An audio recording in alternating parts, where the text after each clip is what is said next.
We're going to call our February 8th, 2017 regular Assembly meeting to order. If you'll please join me in a non-sectarian invocation, followed by the Pledge of Allegiance. Please rise with me.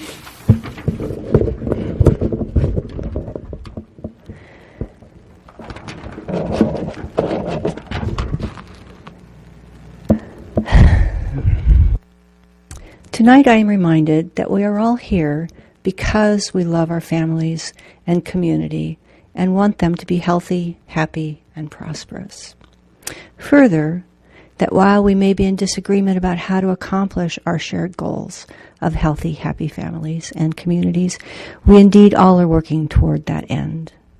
And it reminds me of something Dr. Kissinger said. Begin with knowledge, move to understanding, and then make a decision. Tonight, let us all do our best to start with the basis of knowledge, ensure we understand what is being said or presented, then move to decision-making, and in disagreement, remember that we are all motivated by the same goals, strong, healthy families, and a strong, healthy Fairbanks. Thank you. Flag is back there. I pledge allegiance to the flag of the United States of America and to the republic for which it stands, one nation, under God, indivisible, with liberty and justice for all. Thank you. Clerk, would you please call the roll? Thank you, Madam Chair. I'd like to note for the record that Mr. Gray is excused and Mr. Cooper is going to be late this evening. Mr. Lojewski? Here. Mr. Quist? Here. Mr. Tackey? Here. Major? Here. Mr. Roberts? Here. Mr. Lawrence? Here. And we have North Pole City Rep Mr. Isaacson? Here. And Ms. Dodge? Here. You have a quorum. Thank you very much. We're going to do a brief safety announcement. We just want everybody to know, in case of an emergency, how to get out of our chambers. So we can go out the door we came in, of course, and go straight through. We can also go out the side door over here by that flag, by American flag, and then there's a side door over here that we can go out by the Alaska flag. So, Mayor Kassel, I understand that we have an Employee of the Month proclamation.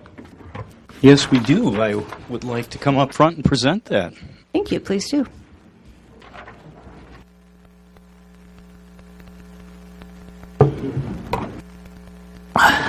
So it is Employee of the Month time. Every month we do this. Employees that work here at the borough choose a fellow employee that they think is exemplary and provides a high level of service and is fun to work with.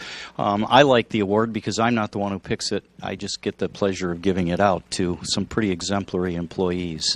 So with that, I'd like to read this proclamation recognizing this month's Employee of the Month.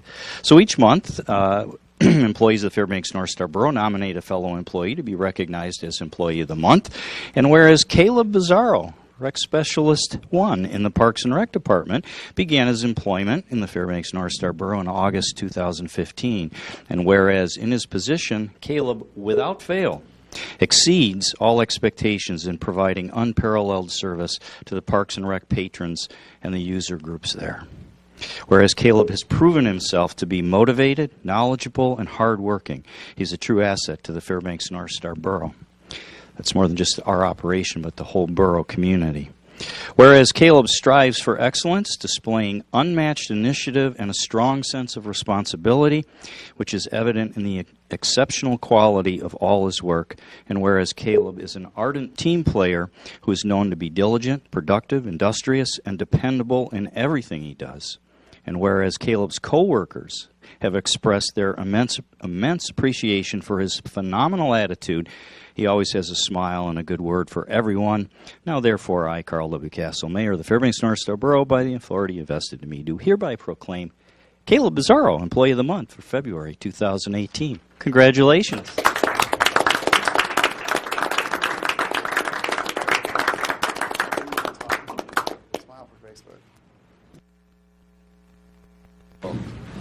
I don't have a whole lot to say.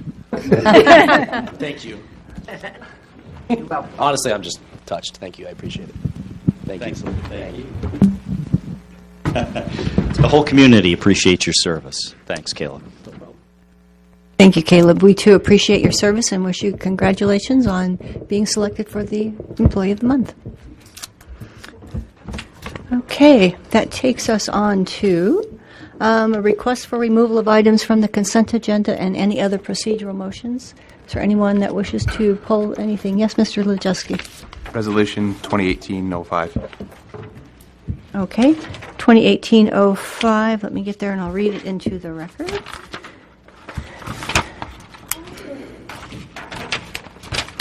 Um, 2018-05, a resolution of support for Costco Wholesale Corporation opening a store in the Fairbanks, probably should say area.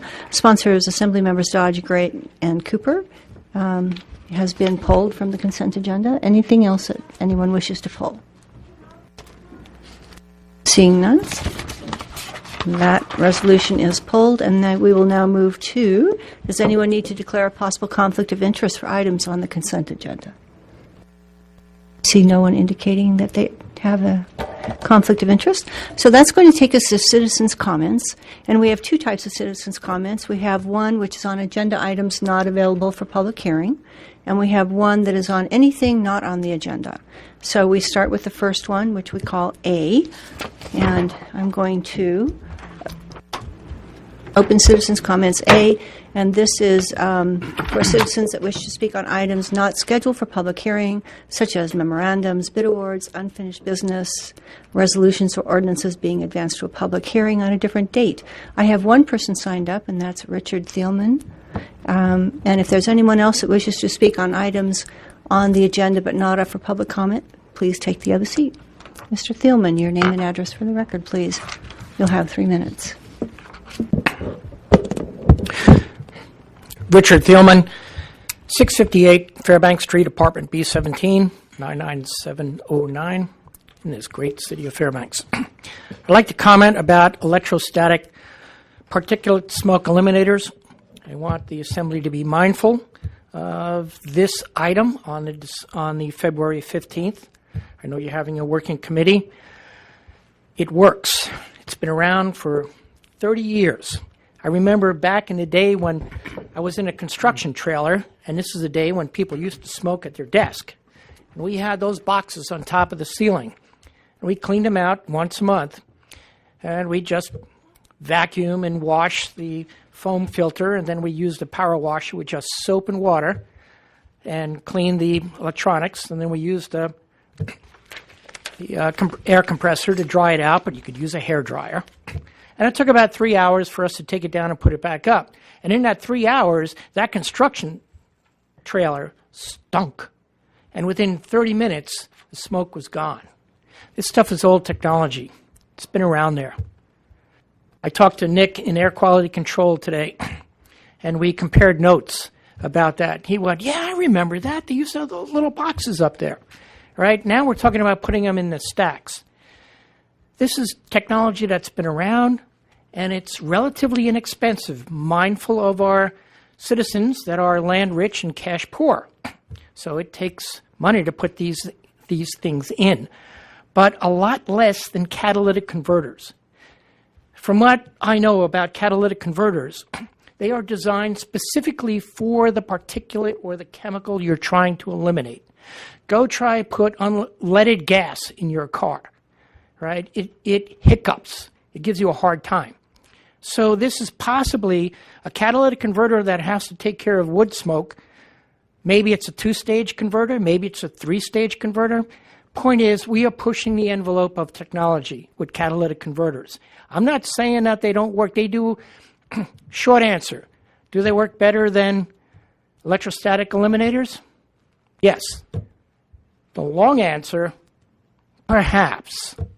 Electrostatic eliminators are a lot cheaper, a lot easier to maintain.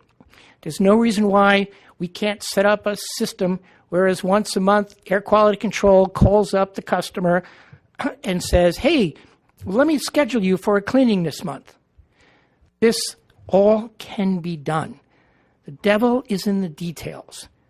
The difficult part is done. The technology exists. The hard part is the political will to do it. There are many ways to go figure out how to do this. And that's why we elected you all.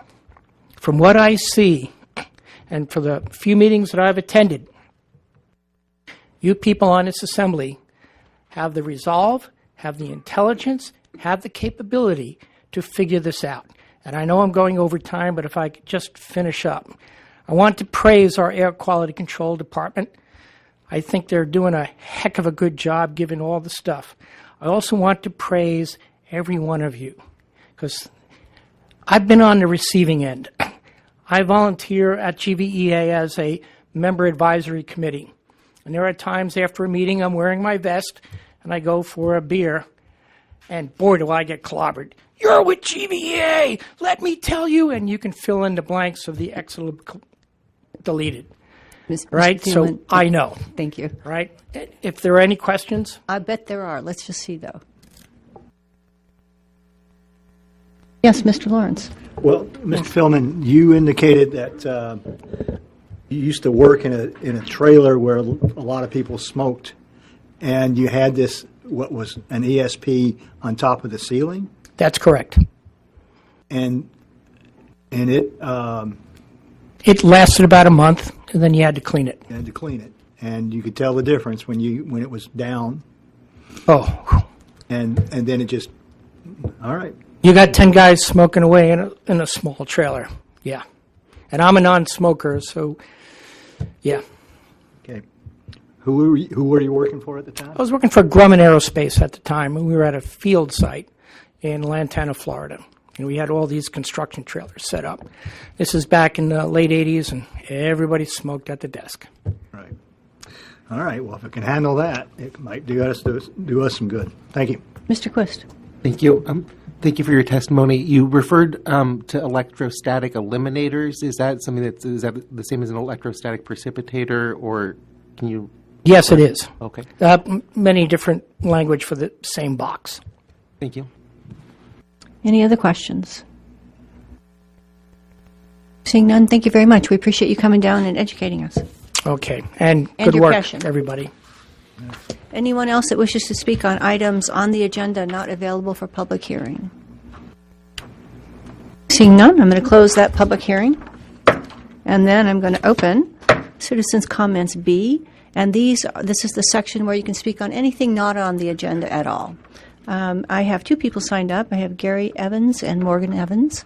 If you'd like to come forward and give us your name and address for the record, you'll have 3 minutes. And it looks like we may have an empty seat. So if someone else wishes to come forward and speak about items that are on the agenda not available for public that are not anywhere on the agenda, come on up. Mr. Evans, your name and address for the record, please. Gary Evans, 125 Kenneth Street, Fairbanks, Alaska, 99712. I came up here to address you guys today to bring to light something that is not getting much light in regards to state marijuana licensing. The short and curlies of it is they have one person right now processing all the licenses for the state of Alaska for marijuana. We've had our license application in for our second retail since October, and they're just now getting to it in the under review process. We're next in the queue, and even then they said we may not make the April meeting they're going to have. And I know we're not the only ones battling this. In the Fairbanks North Star Borough, the Planning Commission and the Assembly here has done a great job of pushing these licenses through, get them through within their legal bounds, unbiasedly, I believe. But there's a lot of money riding on these, and at this rate, there's probably 60 people behind me just in the under review process. That you're looking at years just for that at this rate. From my understanding, they have these spots open. They just need more funding to allocate to make it more appeasable to fill them for people to process these applications.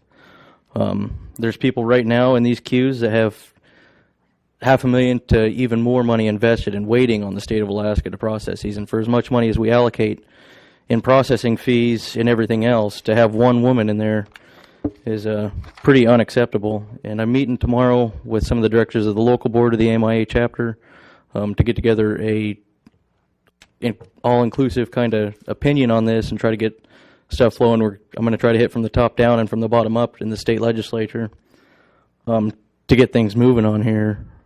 So I guess what I think we're going to need from the Assembly, and I spoke with the city mayor today, is just kind of a push from you guys. You know, I know you have legal bounds as what you can push for, but these grievances within the next week, there's a lot of people that just haven't said anything. We're going to need a push from the borough and the city of Fairbanks just to address the state, saying why is this taking so long?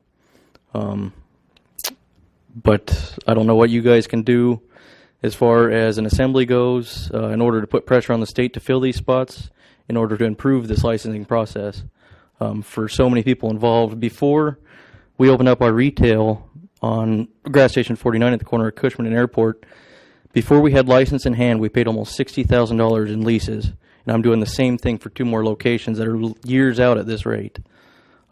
Businesses will go out of business before they're in business if the state doesn't pick things up, and that's your contractors. I mean, we've had probably almost $40,000 in electrical work done at just our one location. We're dumping hundreds of thousands of dollars into these other 2 locations and the ancillary things that go with that. And I know we're not the only ones that are aggravated with the state right now. But that's pretty much a short and curly. I got numbers, but you guys have heard the numbers that this industry projects over and over, so I don't need to go into it. But that's my grievance. Okay, let's see if we have some questions. Mr. Lawrence. Mr. Evans, you stated that there's just one person handling the licensing of marijuana licenses now, that you said there were more positions open but unfunded, or what's your understanding? Correct. So there are positions open and allocated, but by the sounds of it, they had 2 or 3 paralegals before helping her, but because the pay was so low and the workload was so high, they quit. And now those pay wages have not changed. They need to be upped in order to incentivize people to want to do this. And for as much money as we pay into it, you can pay those. I would give them $5 to $10 grand right now just to get my license worked through tomorrow. And that's a demand, and I'm not the only one that has to think like that. So there is funding available for more positions, at least for paralegal positions, but they're not filled because it's such a low pay, from your understanding. Yes. All right. Well, do you understand that basically the legislature is where you need to focus most of your effort with? I do, and I've heard that from a lot of people. We just need a more voice and a more push. I'm one guy, and I'm working on rallying that up, but we could use help from our municipal governments. The city of Fairbanks, the borough of Fairbanks, Anchorage, Kenai. No one's making any noise over it, so nothing will become of it. All right. Thank you. Yeah.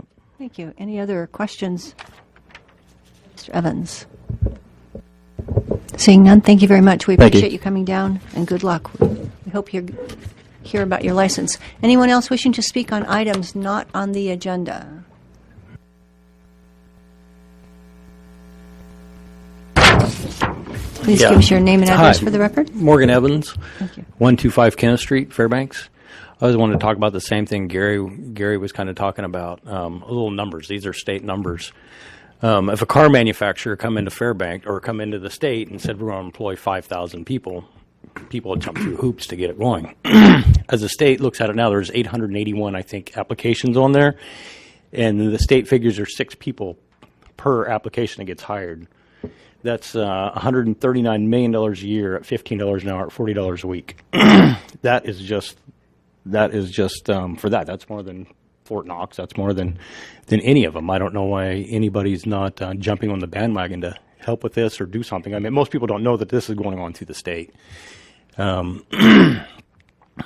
a lot. I mean, that's $139 million a year, not counting the residual money for the contractors, this and that and this and that. Yeah, that's just a lot of money generated for this area, and just for your guys' help to, I don't know if you can write a letter or figure out what's going on with that. I don't know, but that's kind of where I'm looking at it from, as a job point of view, and plus people's got hundreds of thousands of dollars wrapped up. Like Gary was saying, he's paying $10,000 a month rent right now with buildings he can't even do anything with, and it's looking like a year or 2 years the way that it's moving. And it's revenue for you guys. One of the places is Cripple Creek Tire. I'm sure you're all familiar with that. Just with that, they're putting a store in there. It's going to be a new building. It's going to look beautiful when you come into town. It looked like an eyesore for years and years, and it's new siding, new everything. Brings new revenue to the borough. The taxes are going to be higher, so on and so forth. There's just a lot of different little things, but just from the wages, like I said, it's $139 million in the state, and just in license revenue, just in license revenue it's $5,000 a year, generates over $4 million for the state, which divvies out to the community too. Just in license renewals, over $4 million a year for that. So, and also you're getting 5%. So he's got 2 stores that's not open. The one store he has now is in the city, and he's paying the state $240,000 a year. That's $500,000 a year you guys are missing out on in the other 2 stores. That, potentially with the other 2 stores in the borough. So it's not just him missing out, or everybody, not just him, but everybody in the state is missing out. And like I said, that's $500,000 a year that would go to the borough. That's taken so long, and that's just 2 extra stores. With the numbers that's going, off the other one, of course, and plus other stores that are going in and so on and so forth. So it's a lot of money that you guys are missing out on. So that's it. Thank you. Let's see if there are questions for you. Any question? Any questions for Mr. Evans? Nope. Okay. Thank you very much. We appreciate you coming down and hope that gets resolved. Anyone else wish to speak about items not on the agenda at all?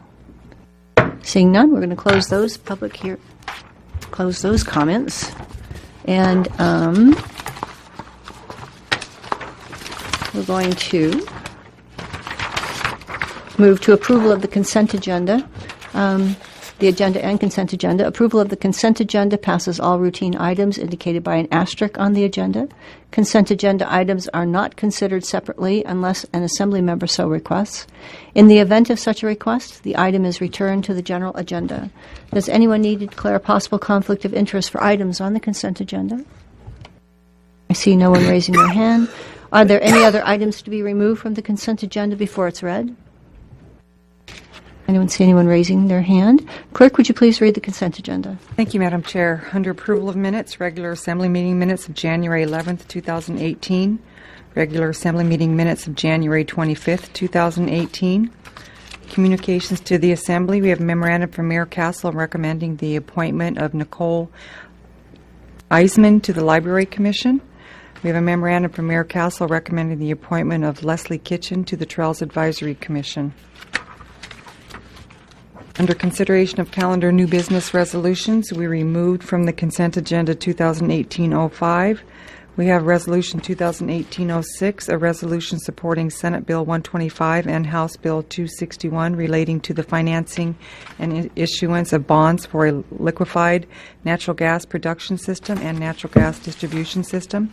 The sponsors are Assemblymembers Lojewski, Dodge, and Major. Resolution number 2018-07, a resolution supporting Senate Bill 86 regarding the Alaska Railroad Corporation land. The sponsors are Mayor Kassel and Assemblymember Dodge. Consideration of calendar new business, ordinance to be introduced, advanced to a public hearing. We have Ordinance 2017-72 and Ordinance repealing Fairbanks North Star Borough Code Title 4.68, Landscape Review Board, and amending Fairbanks North Star Borough Code Title 18 to amend and clarify the landscape plan review and approval process. The sponsor is Mayor Kassel. Refer to the Committee of the Whole on February 15, 2018, advanced to February 22, 2018 for public hearing. We have Ordinance 2017-20-1T, an ordinance amending the fiscal year 2017-18 budget by appropriating $104,070 from the general fund to the capital projects fund for the match to the restroom replacement and access improvements project at Chena Lakes Recreation Area. The sponsor is Mayor Kassel. Refer to the Finance Committee on February 15, 2018, advanced to February 22nd, 2018 for public hearing. And that concludes your consent agenda. Thank you very much. Look for a motion to... Move to adopt the consent agenda and agenda. Second. So it's been moved by Mr. Lawrence and seconded by Mr. Tackey to approve the consent agenda. Is there any objection to the consent agenda as read? Seeing none, we will move on to communications to the Assembly. So we're going to, we have a memo from me, from Catherine Dodge, Fairbanks North Star Borough Presiding Officer, regarding Assembly appointments and reappointments to the Board of Education. It's on page 38. And these board members are appointed by the Assembly. So currently, the Board of Equalization, otherwise known as BOE, has 2 regular board member vacancies with terms ending December 31st, 2020. There are 3 interested applicants for consideration. One is Mr. Mayo, who has submitted an application for reappointment as a regular board member. One is Mr. Beck. He is currently an alternate board member, and he has expressed interest in moving from an alternate board member to a regular board member. And there's Mr. Dzinski, and he has applied to serve on the board in either capacity. So should the Assembly support alternate board member Mr. Beck to a regular board member position, there would be a vacancy of the alternate board member with a term ending in 2019. So the proper motion for appointment of a regular board member is move to appoint whomever to the Board of Equalization as a regular board member with a term ending December 31, 2020. And a proper motion for appointment of an alternate board member will be move to appoint whomever to the Board of Equalization as an alternate board member with a term ending December 31, 2019. So I'd look for a motion for a regular appointee member term ending December 31, 2020. I move for a regular appointee, I move to appoint James Mayo to the Board of Equalization as a regular board member with a term ending December 31st, 2020. Thank you. Is there a second? Second. So there were a couple of seconds. Was that you, Mr. Mr. Roberts? Thank you. So it's been moved by Mr. Lawrence and seconded by Mr. Roberts to nominate James Mayo for a regular appointee member term, a full member, ending December 31, 2020. Any discussion or debate on that? Seeing none, Clerk, would you please call the roll? Mr. Quist? Yes. Mr. Tackey? Yes. Ms. Major? Yes. Mr. Roberts? Yes. Mr. Lojewski? Yes. Mr. Lawrence? Yes. Ms. Dodge? Yes. Would anyone like to change their vote? Seeing none, 7-0. Mr. Mayo is appointed as a regular appointee. Is there someone that would like to, Mr. Roberts, would you like to appoint? So I move appoint? I move to appoint Mr. Dzinski to the Board of Equalization as a regular board member with a term ending December 31, 2020. Thank you. Is there a second for Mr. Dzinski being appointed to the as the regular member? Second. So it's been moved by Mr. Roberts, and was that Mr. Lojewski that seconded? Yes, and seconded by Mr. Lojewski. Would you like to speak to that, Mr. Roberts? Okay. Any discussion or debate, Mr. Lawrence? Yeah, well, first of all, I know Mr. Dzinski, and I like him. I think he's totally qualified. However, the other applicant, Tim Beck, has been an alternate on the BOE. He's also a past member of this assembly. And Mr. Dzinski is not, as far as I know, and it makes more sense to me for Mr. Beck to move up to the role of being a regular member rather than having him continue to be an alternate and have somebody who hasn't been on the BOE at all. So I'll be voting against this motion. Any other comments or discussion? Mr. Mayor. I would just speak strongly in favor of the motion as presented by Mr. Roberts. Mr. Tackey, did I see your hand up? Yeah, I was just going to side with Mr. Lawrence's opinion on the matter of experience being a weighing factor in this. Any other discussion or? Okay, seeing none, Clerk, please call the roll on the motion to appoint Mr. Dzinski as the regular member with the term ending December 31, 2020. Thank you. Ms. Major? Yes. Mr. Lojewski? Yes. Mr. Roberts? Yes. Mr. Tackey? No. Mr. Quist? No. Mr. Lawrence? No. Ms. Dodge? Yes. Would anyone like to change their vote? Seeing none, 4-3. Mr. Dzinski is appointed. 6-5. Takes 5. I'm sorry, I'm wrong. We have a different quorum. It takes 5, so that motion fails. So I look for a motion for a regular appointee member. Yeah, I'll move for reconsideration. Okay, Mr. Lawrence has moved for reconsideration. Second. And it's been seconded by Mr. Roberts? Okay, Yes. Thank you. Any discussion, debate? I don't think that we really... Oh, we can have discussion, debate. Any discussion, debate on reconsideration? Clerk, I think we're ready to vote on a reconsideration, and Take 6. it takes 6 to, and then it will bring it back in front of us for, of course, another vote. That's correct. I would like to make a comment that Yes, Mr. Roberts. I would like to know, I'm sure Mr. Lawrence made that motion because he has something else to say on the matter, and I would like to hear Something that. else you'd like to say, Mr. Lawrence? So, I mean, he probably can't say it now. I'm saying that's why I want to vote for reconsideration. All right. Well, Vote first. Yeah, we'll vote before we- first. Okay, thank you. Are we ready? We're ready. I believe so. Major? Yes. Mr. Quist? Yes. Mr. Lojewski? Yes. Mr. Roberts? Yes. Mr. Tackey? Yes. Mr. Lawrence? yes. Ms. Dodge? Yes. Would anyone like to change their vote? 7-0. Okay, we have it back in front of us. And what is in front of us is a motion for, to appoint Mr. Dzinski as a regular member.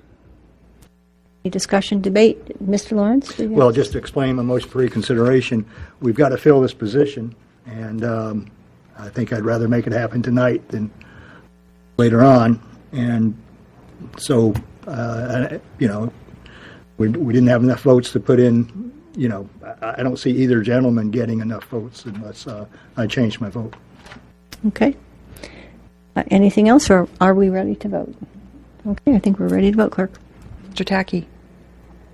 And this is on Mr. Dzinski being appointed to the full-time correct. member, full-term member. Yes. Mr. Roberts? Yes. Mr. Lojewski? Yes. Mr. Quist? Yes.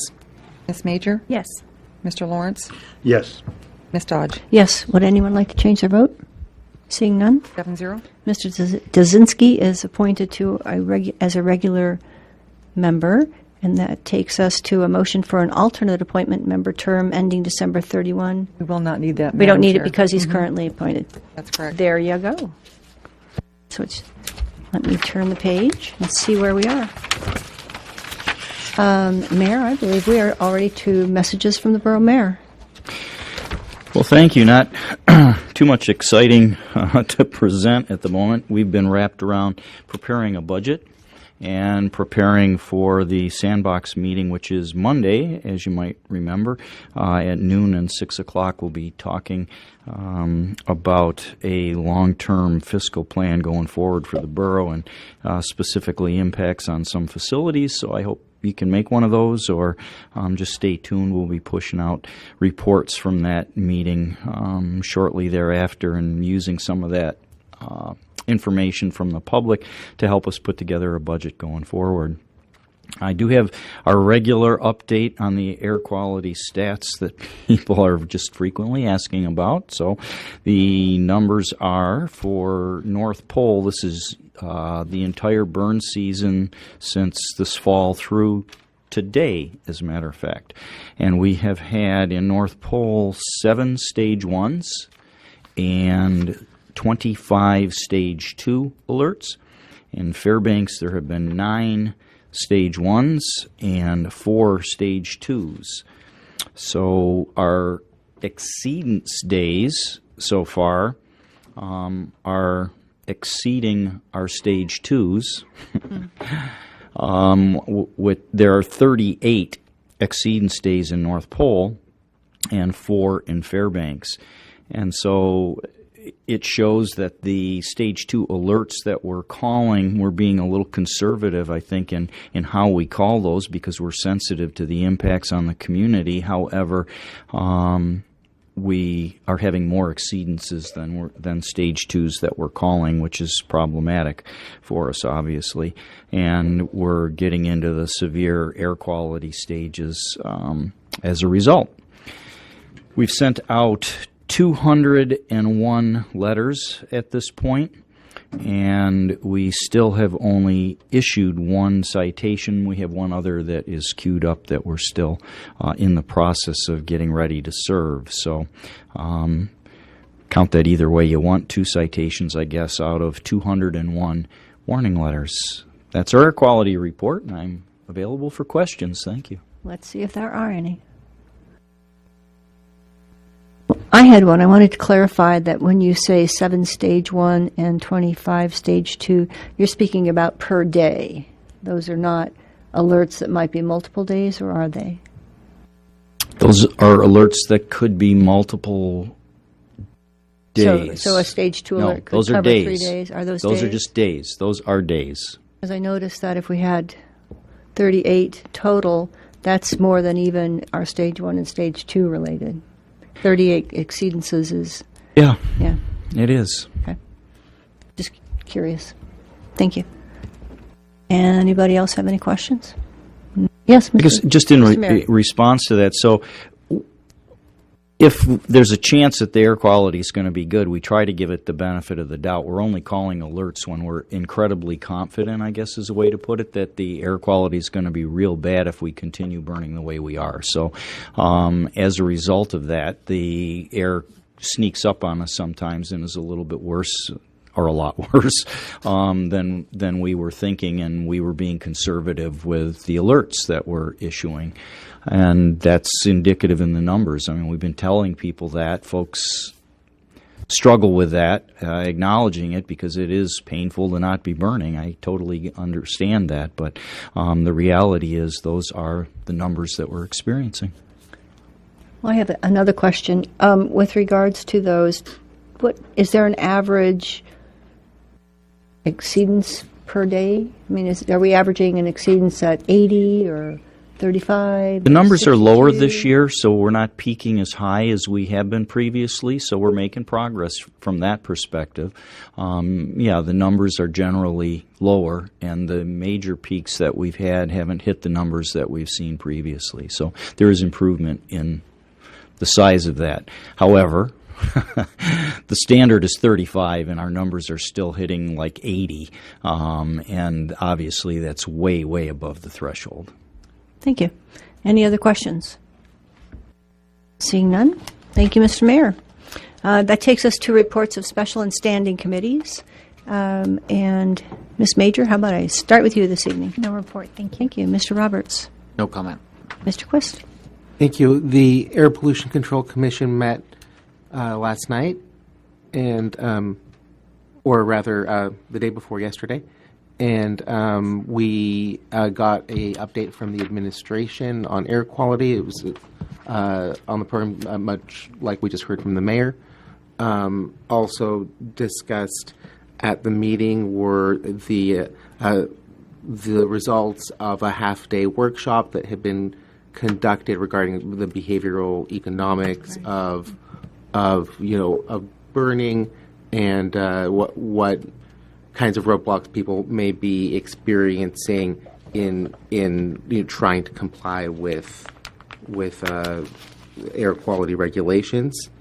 There's also a discussion and refresher of training for the Air Pollution Control Commission about quasi-judicial hearings and ex parte contact, and getting ready for their actually functioning in their new role as a quasi-judicial body for variances. Their first meeting where they'll be doing that again, because many years ago for the carbon monoxide program they did that, and there's actually 2 commissioners that were involved with that then, but they'll be doing that now with our wood smoke, and that first meeting will be March 20th, which I believe is a Tuesday. And yeah, it was a relatively short meeting. I think that it was only about an hour and a half. And tomorrow at noon, capital projects and legislative priorities. A committee will be meeting here at the Borough Building. Okay. Thank you. Mr. Tucky, do you have anything to report? Nothing to report. Mr. Lojewski? No report. Thank you. No Mr. report. Lawrence. Okay. Well, that takes us to, do we think we can handle our resolution? So I'm going to pass the gavel since I'm the only member here that's a sponsor of that resolution. All right, we're going to move to agenda item 16A. It's a resolution number 2018-05, a resolution of support for Costco Wholesale Corporation opening a store in Fairbanks. The sponsors are Assembly members Dodge, Gray, and Cooper. Ms. Dodge, may we have a staff report? Certainly. This is a fairly straightforward resolution. It's doing just what it says. It's a statement of support, essentially saying, Costco, we would really appreciate you coming to our community. We think that you would bring value, and we want to encourage them to come. The whereases cover things such as the benefits that small businesses and restaurants have derived in the past from Sam's and presumably will derive should Costco come, and that also nonprofits have been impacted by the loss thereof. All right. Pretty much it. Okay. Thank you. Debate and discussion. Mr. Lojewski. Oh, I'm sorry. Is there a motion? Move to adopt. Second. All right. We have a motion from Mr. Tackey and a second from Ms. Major. Mr. Lojewski. Does the mover of the motion get priority? I don't know if You took it off the consent agenda, Okay. so why don't you get going? Well, if someone had this as a petition and brought it to me and they said, hey, does Aaron Lojewski agree with this petition? I would say, yes, I agree with every single word. I'd sign it. And so it's just, to me, I try to separate what I want from what the Borough Assembly does. And so we have a resolution specifically mentioning a specific private for-profit company asking them to come to Fairbanks. And I just think that's a little bit beyond of what I would like government to do. Because it's good what you see, but what you don't see is maybe there's someone else thinking about it. There's a whole range of things that could be happening. So I just don't think it's an appropriate role for government, that's all. But I agree with every word in the resolution, and yet I'll be voting against it. All right. Mr. Roberts. So, having read through this, while the first whereas probably needs amending because it's now past tense, I see the problems that could happen with a resolution like this, as Mr. Lojewski brought out. I just don't see any of those with this resolution because it's being very specific not to be specific. And it's just saying we're supporting, we're encouraging. We're not doing anything by legislative fiat. We're not giving them a tax break or a discount. We're not excluding any other companies. We could apply this to every single big business out there that we would love to have come here and set up a business. And we just happen to have this specific circumstance where there's an opening that's already been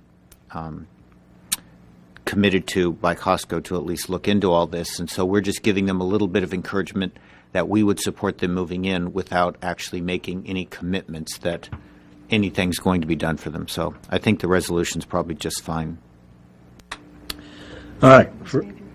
Ms. Major. So I just want to reiterate that I, with everything that's in the resolution, and I certainly hear the impact that it has on nonprofits, the impact that an increased cost of food is having on families, and so I absolutely agree that some support to some entities to come in and help some folks out is important. All right. Mr. Tackey. I, too, am just going to speak in favor of this resolution, as I think it's a huge void that we need to encourage somebody that's already been looking around and kicking the tires on to come in and fill that position. And so I provide my support and would be interested in being added as a sponsor on there if possible. Thanks. All right.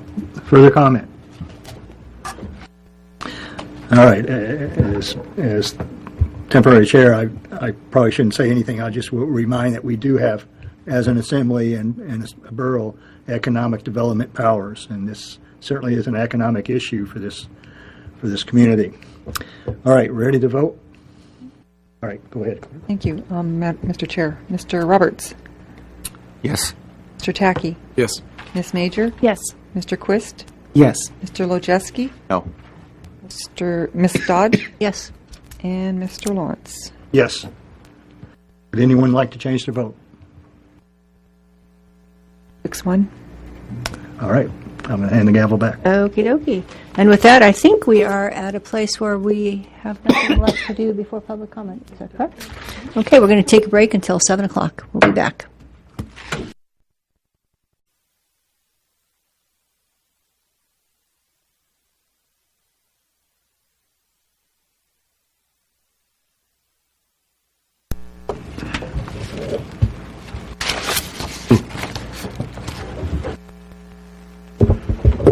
Okay, we're going to call our February 8th, 2018, I think I said 2017 earlier this evening. It is still 2018, meeting back to order. And we're going to start with reports from safety representatives, but given that we have a few new people, I'll also do a safety briefing. In case we need to leave due to an emergency, we can go out the double doors in front that you came in.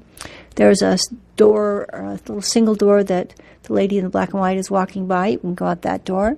And then over here, there's a door behind this pillar that will take you out. So those are our emergency escapes.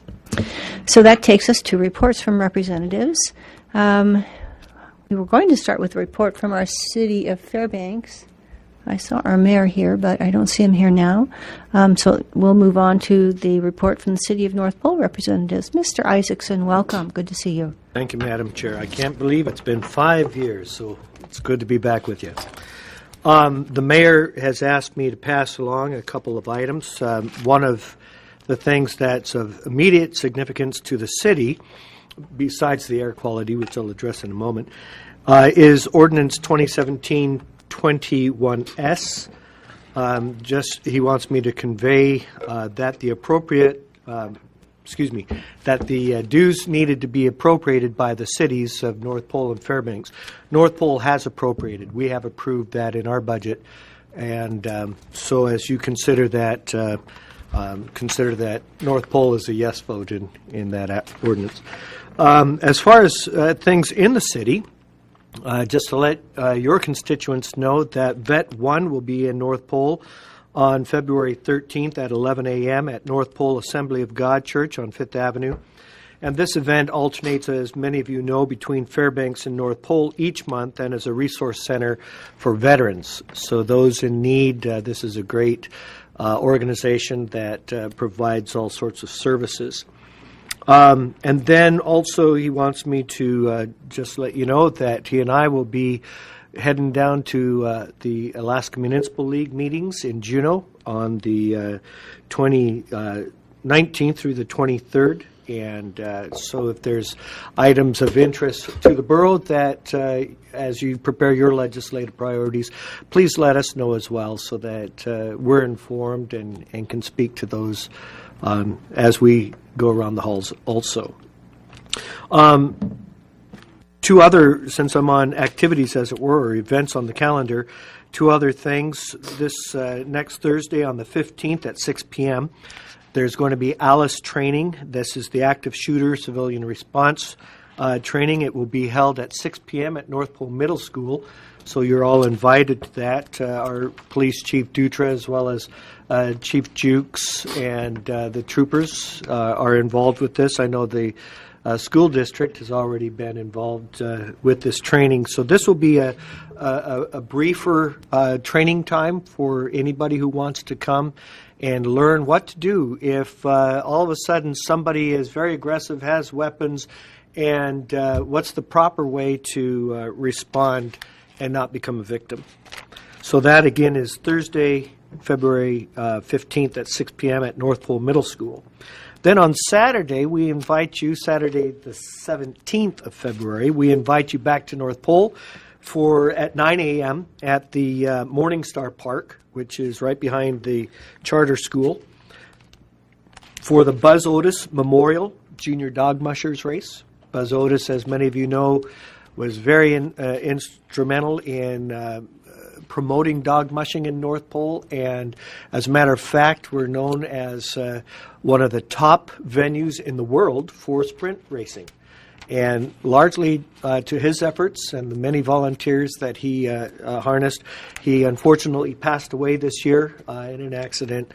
And so this race is named after him now. Yours truly is the announcer, so you know it's going to be a fun, exciting time. Actually, the stars of the show will be the children, the young people, and their dogs. Then one other thing, I just want to say thank you to the mayor who braved coming out to North Pole Library on the 30th of January. I got there just a minute or two late. They had just started. I could not get in through the press of crowds. You know, if they had been able to cut a hole in that roof, I would have asked somebody to drop me down. But too nice of a roof and didn't want to disturb it. I wasn't feeling well. Jim and Mayor Ward had told me that, hey, you can watch this on Facebook Live. Great invention. So I noticed when I got home and I got the ice pack and everything else, there was 129 other people watching Facebook Live with the air quality. And Mary, you handled yourself adroitly. I know it was frustrating. And, you know, this is a very serious issue for us. There are some people who are very passionate that we aren't doing things fast enough. There's others very passionate saying, why are we doing this at all? The air quality was terrible when I moved up here in 77, and we relished the fact that ice fog at 20 below, and now you don't see it till 40 below. Who knew it might have been causing a health problem? Oh, well. But at any rate, navigating this, I appreciate the fact that the borough is trying to be considerate of all sides and find a way through this. I have my own feelings. I won't express them at this moment, not appropriate. But just to say, every time that you have one of these stage 2 or even a stage 1, I get it on my text. I hope everyone gets the alerts. I never burn wood. I have cords and cords of wood ready to burn. And in the past 2 years, I don't think I burned through a cord. So I'm just saying I'm complying, and that's all I'm saying. So thank you for tackling this issue, and I know the Assembly is working diligently on this for the good of all people and all concerns in our community. That's our report from North Pole. Thanks. Thank you, and I'm sure we all say thank you for complying. Let's see if there are any questions. I don't see any. Thank you.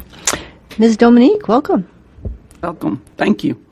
I just wanted to let everyone know that we're working on our 2018-19 proposed budget. We just passed it on the school board the other night. It's just this thin little packet that we have this year. We reduced everything down to about 30 pages. It's wonderfully built. It took a long time for them to get it together, but this is what you guys will probably get this year as a presentation. It's a great piece of work. If you would like to get a copy of it, it's on our website. You can download it and get the same thing that I have right here. Also, we're discussing our K-8 out of area attendance for the lottery process for our schools. We have 5 schools that will be available for a lottery this year. It does have a little packet in here to give me the names of the schools. Arctic Light, Ladd, Joy, Hunter, and Nordell will be our first schools that we're going to start with our K-8 implementation. This year, we're only going to put 7th grade in those schools, and it would be by lottery process. And of course, if you're in that attendance area, you have priority for those schools. It's a choice. If you don't want to go to the K-8 school, you can always go to a regular middle school, which is Ryan. And I believe Tanana will be open also. So if you would rather have your child go to a regular middle school, which is 7th and 8th grades here, you can also keep your kids at those schools. I would also like to let you all know that the school district is in conjunction with the NAACP for a Black History Month contest. Our, I guess you'd say, motto this year is Science, Technology, Engineering, and Math. And the entries have to be in by February the 12th. And we have kindergarten all the way through 12th grade for the entries, and there's different things that you have to do for the different levels.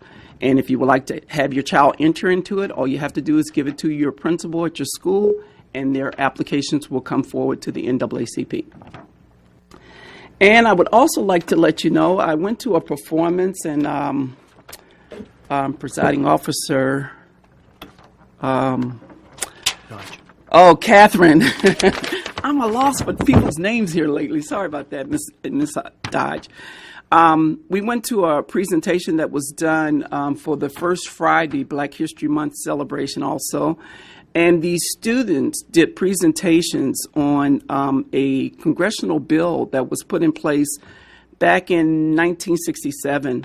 and they had to do a competition with this, and they got national recognition for this play that they did. You can go on YouTube and also see the way that the students have portrayed their impressions of what they found out about these two horrific things that happened back in '67. One was the lawsuit that Richard and Mildred Loving, they went to Congress. They didn't plan to do it this way, but they would not let the two of them stay married in Virginia. So they did a congressional, and the law was put into place in 1967 for interracial marriage. And these students did an excellent portrayal of it. They told you about the Civil Rights Act and everything that was done with it.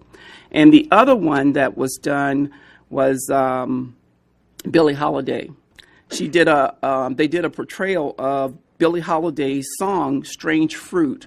And that was about the hanging of African Americans in that time frame. And she was afraid to do it in the beginning, but she became a very renowned jazz singer. And she did this song, and there were so many people in the audience when she first portrayed it that felt the same way she felt about the song and was thankful that she did it.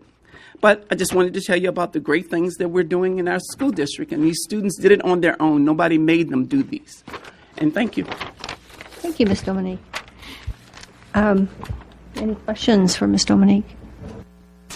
I had a question and a comment. You said that you have the students have the Black History competition. Yes. And I was wondering when the judging is and if they're presenting or if there's something that parents and students might go to.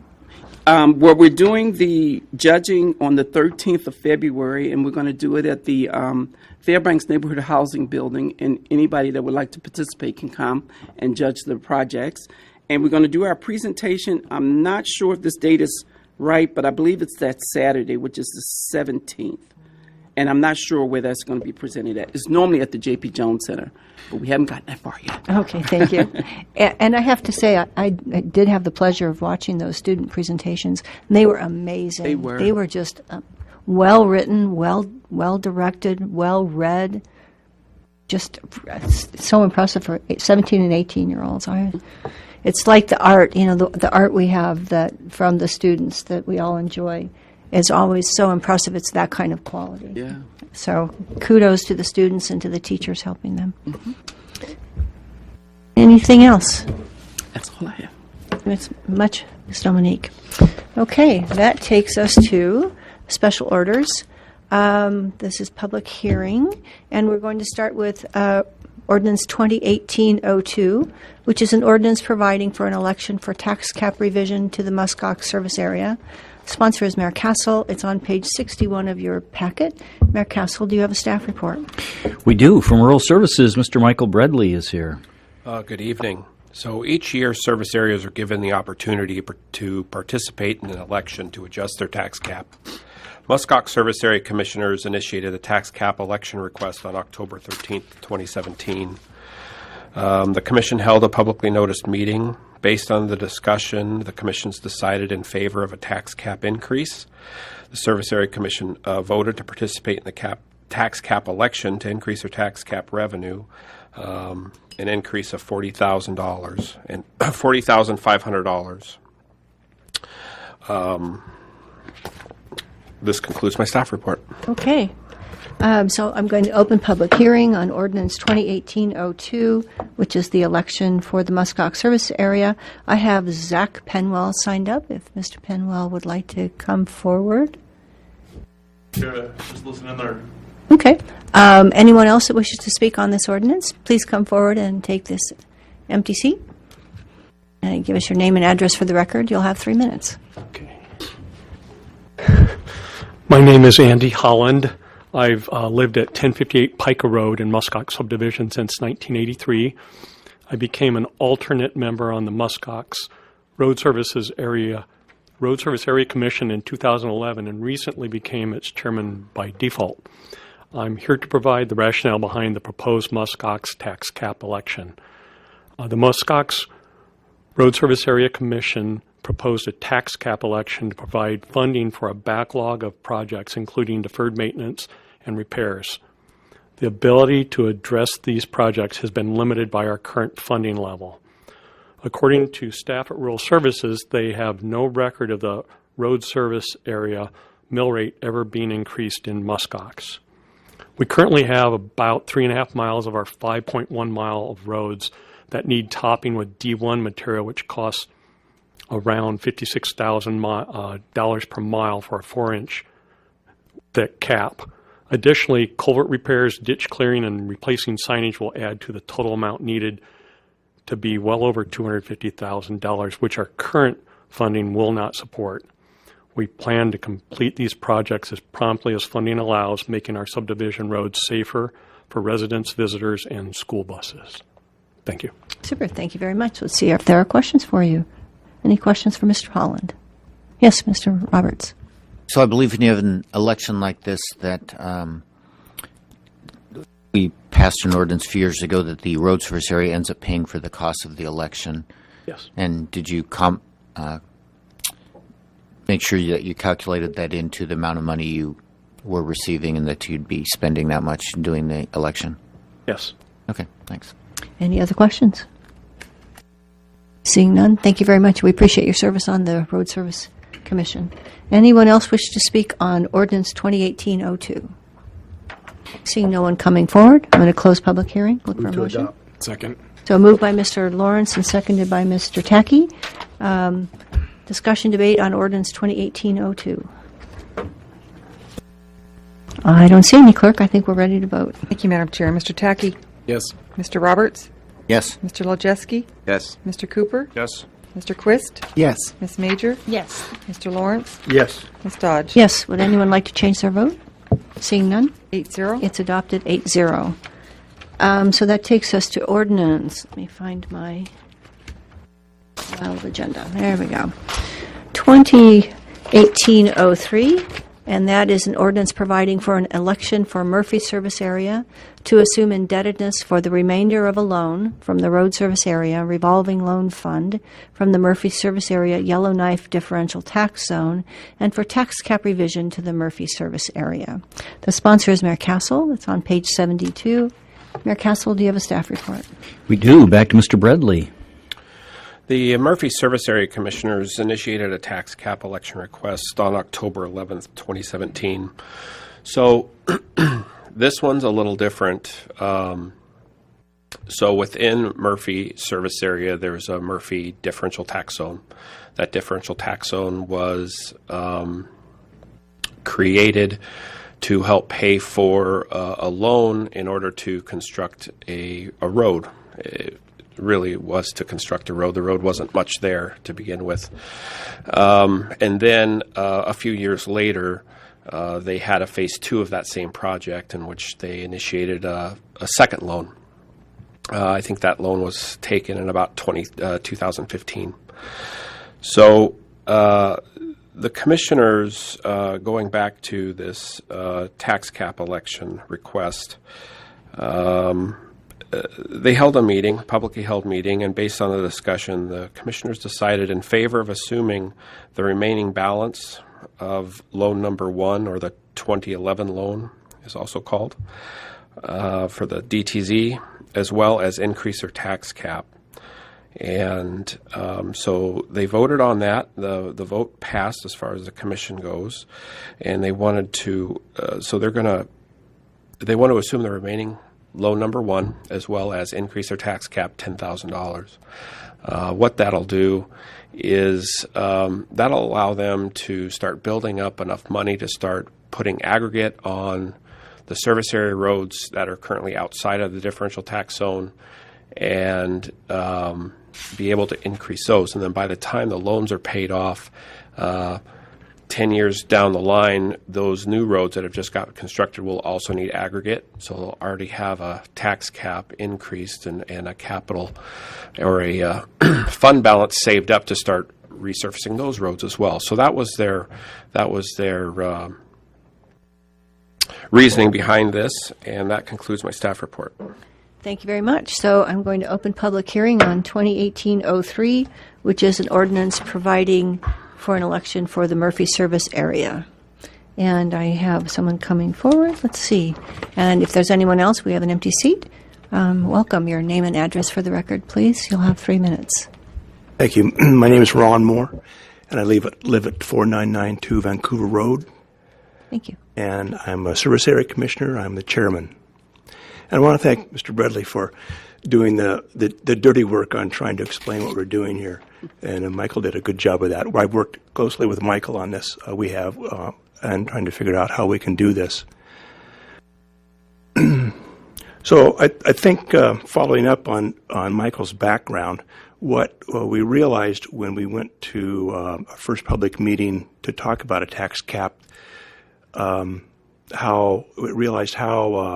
burdened the residents of Murphy subdivision are with their loans. Let me explain a little bit more. The service areas consists of two subdivisions: Skylight Heights, which was a borough subdivision about 30 years ago, very good foundation roads, but they are seriously in need of surface aggregate. Murphy subdivision their entry road is 3 miles from us. We're not contiguous. And so the 9810 grant allowed them to improve 1.5 miles of road. But at the time, we decided to let them share the burden of that themselves with the residents. And when we went to talk about a tax cap increase to essentially make sure we could do our basic maintenance plus service aggregate, realized what a burden that was for them. So the concept to refinance essentially loan one across the whole service area, and then that pays off in 3 years. We can start then working on our service aggregate. That leaves them with about 3 mils lower than what they're paying now to continue their loan number 2. So that's about all I can add. I'd be glad to answer any questions. Okay, thank you. Let's see if there are questions for Mr. Moore. Yes, Mr. Lawrence. Mr. Moore, seems to me that one subdivision is going to be assuming indebtedness, some of the indebtedness of the other subdivision, and I kind of understand why. But do you have any? I mean, this is all we're doing is approving the ability to have an election on this issue, but the subdivision outside of the differential tax zone. Do you think the residents there are likely to support this tax increase? Well, that's certainly been a question in our minds for the whole process. I'm hoping they do. Those that did testify that I've talked to, not majority by any means, were supportive of the concept. Even though they're not in that subdivision? Well, and that gets back to a kind of a philosophical question about projects in subdivision in service areas, when and we aren't probably the only one that is separate subdivisions. That should that be solely the responsibility of a subdivision, or is that a service area wide responsibility? And I think it can go either way. And obviously, we went one way originally with letting those residents of that subdivision assume the burden of both the loans. But I think it could be argued that projects like those road improvements could be considered a service area-wide project. All right. Thank you.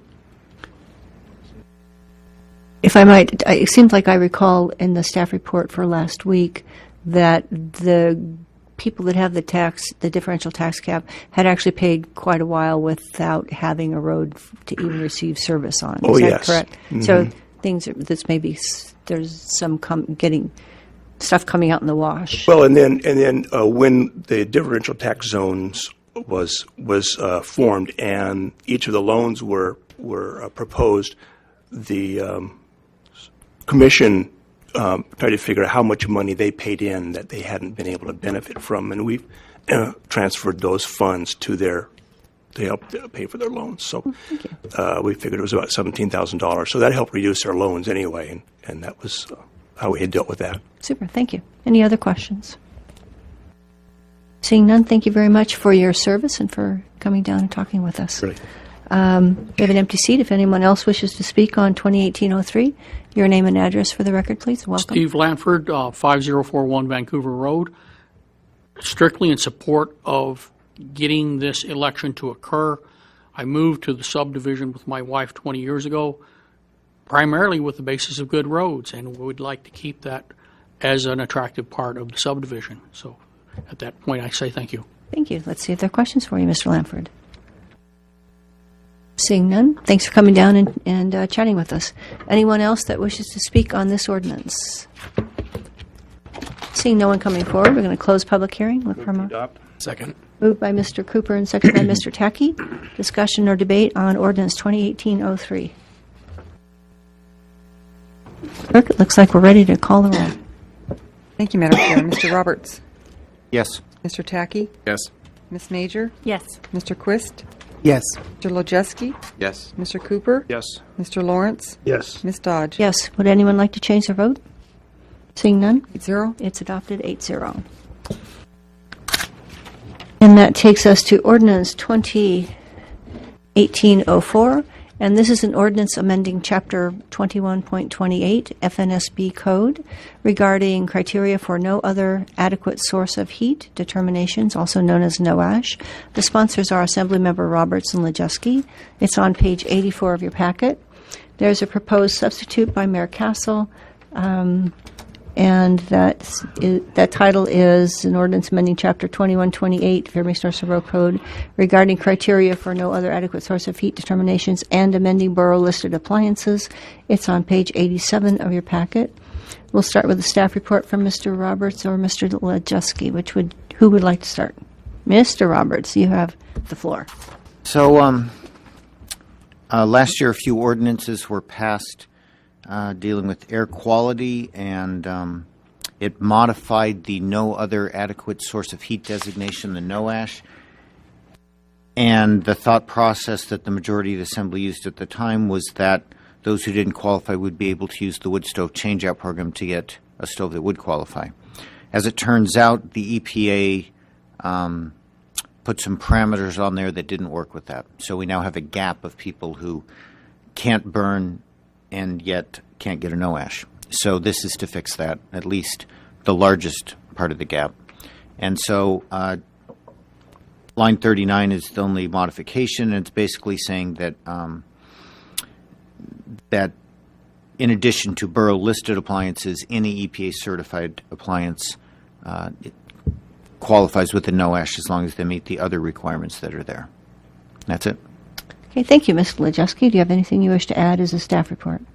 Thank you. Mayor Kassel, would you like to give a staff report on the substitute? Yes, we would. It is unfortunate that this gap was created in the original legislation, so we're totally on board with fixing that. We just had some concerns with exactly how that gets fixed, and so that's the genesis of our substitute, and I'll turn it over to Mr. Nick Zarnecki, our air quality manager, for the rest of our report. Oh, thank you, and good evening. And so some of the changes that were made and some of the work that we did with this ordinance, as you know, there's the complex regulatory structure that we're dealing with borough regulations, state regulations, and then also the SIP and EPA regulations. And so we ran through all of the different traps to ensure that this wouldn't be backsliding, and with some help from DEC made the determination that this would not constitute backsliding because Ordinance 2017-44, while it's been incorporated into state rules, it has not been approved by the EPA and the SIP yet. And so that's good news for moving this forward. However, there are implications with it because during a stage 2, we have the meteorological conditions present that inhibit dispersion and cause some of the worst pollution. And this NOASH waiver is the waiver for residents to be allowed to burn during those conditions. And so we want to make sure that we've done our best effort to minimize emissions from those devices. And with the change, the increase in emissions will come from which devices are allowed to burn. Will increase from 2.5 grams per hour up to 7.5 grams per hour with EPA certified devices. So we just wanted to put some sideboards on the ordinance and try to offset some of those emission reductions so that we don't have the increased emissions.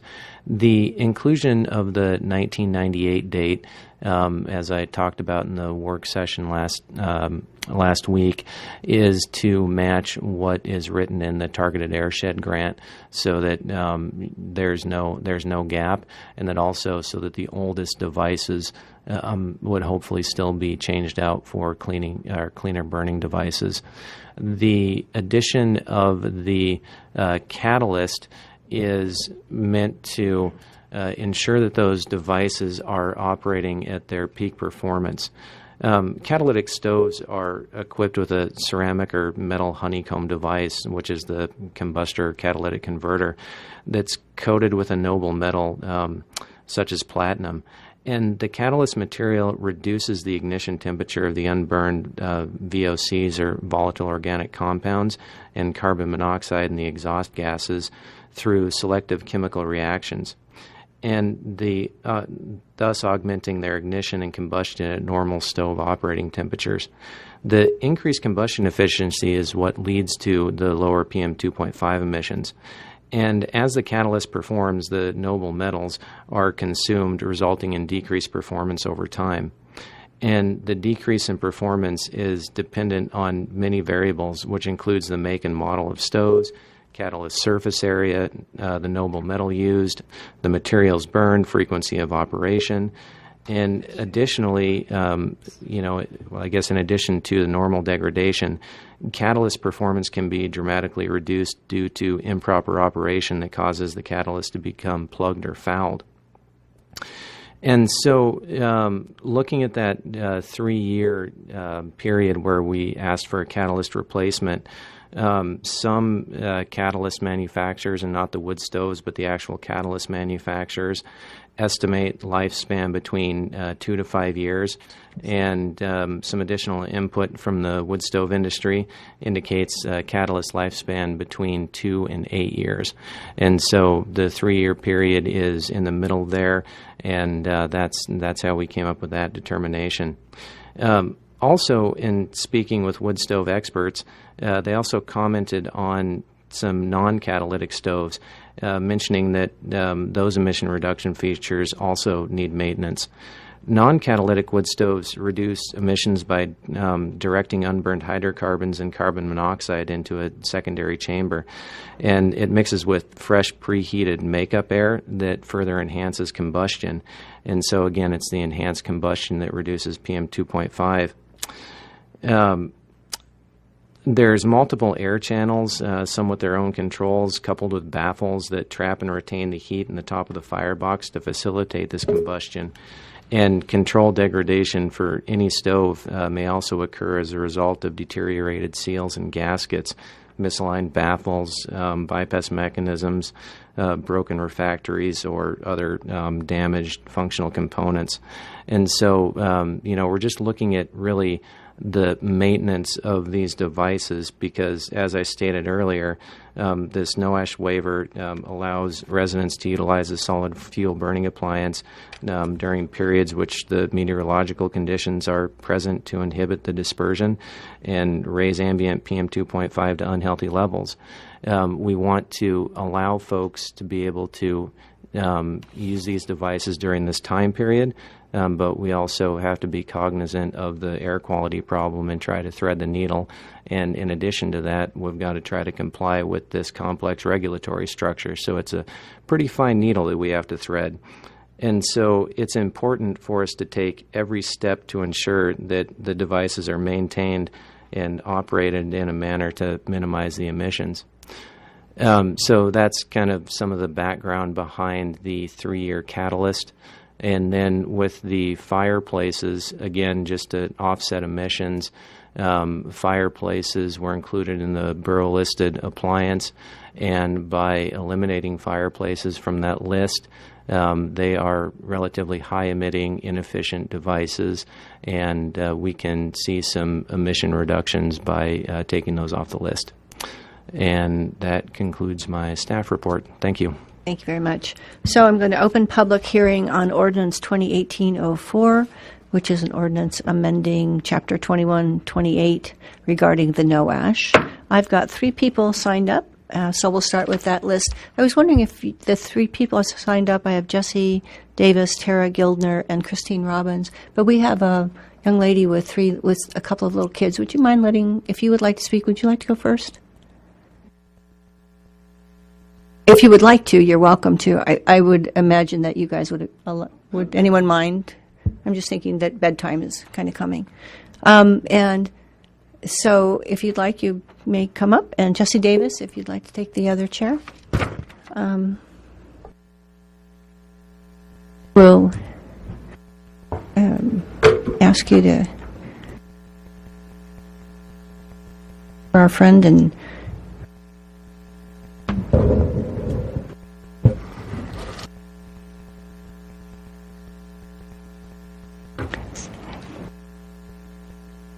got a pretty handy helper there. Yeah. Yeah. So if you'll give us your name and address for the record, please, you'll have 3 minutes. Sure. My name is Jennifer Williford, and my address is P.O. Box 89712, 99708. And I actually think that some of you may be familiar with me already. I think I emailed just about everybody I could.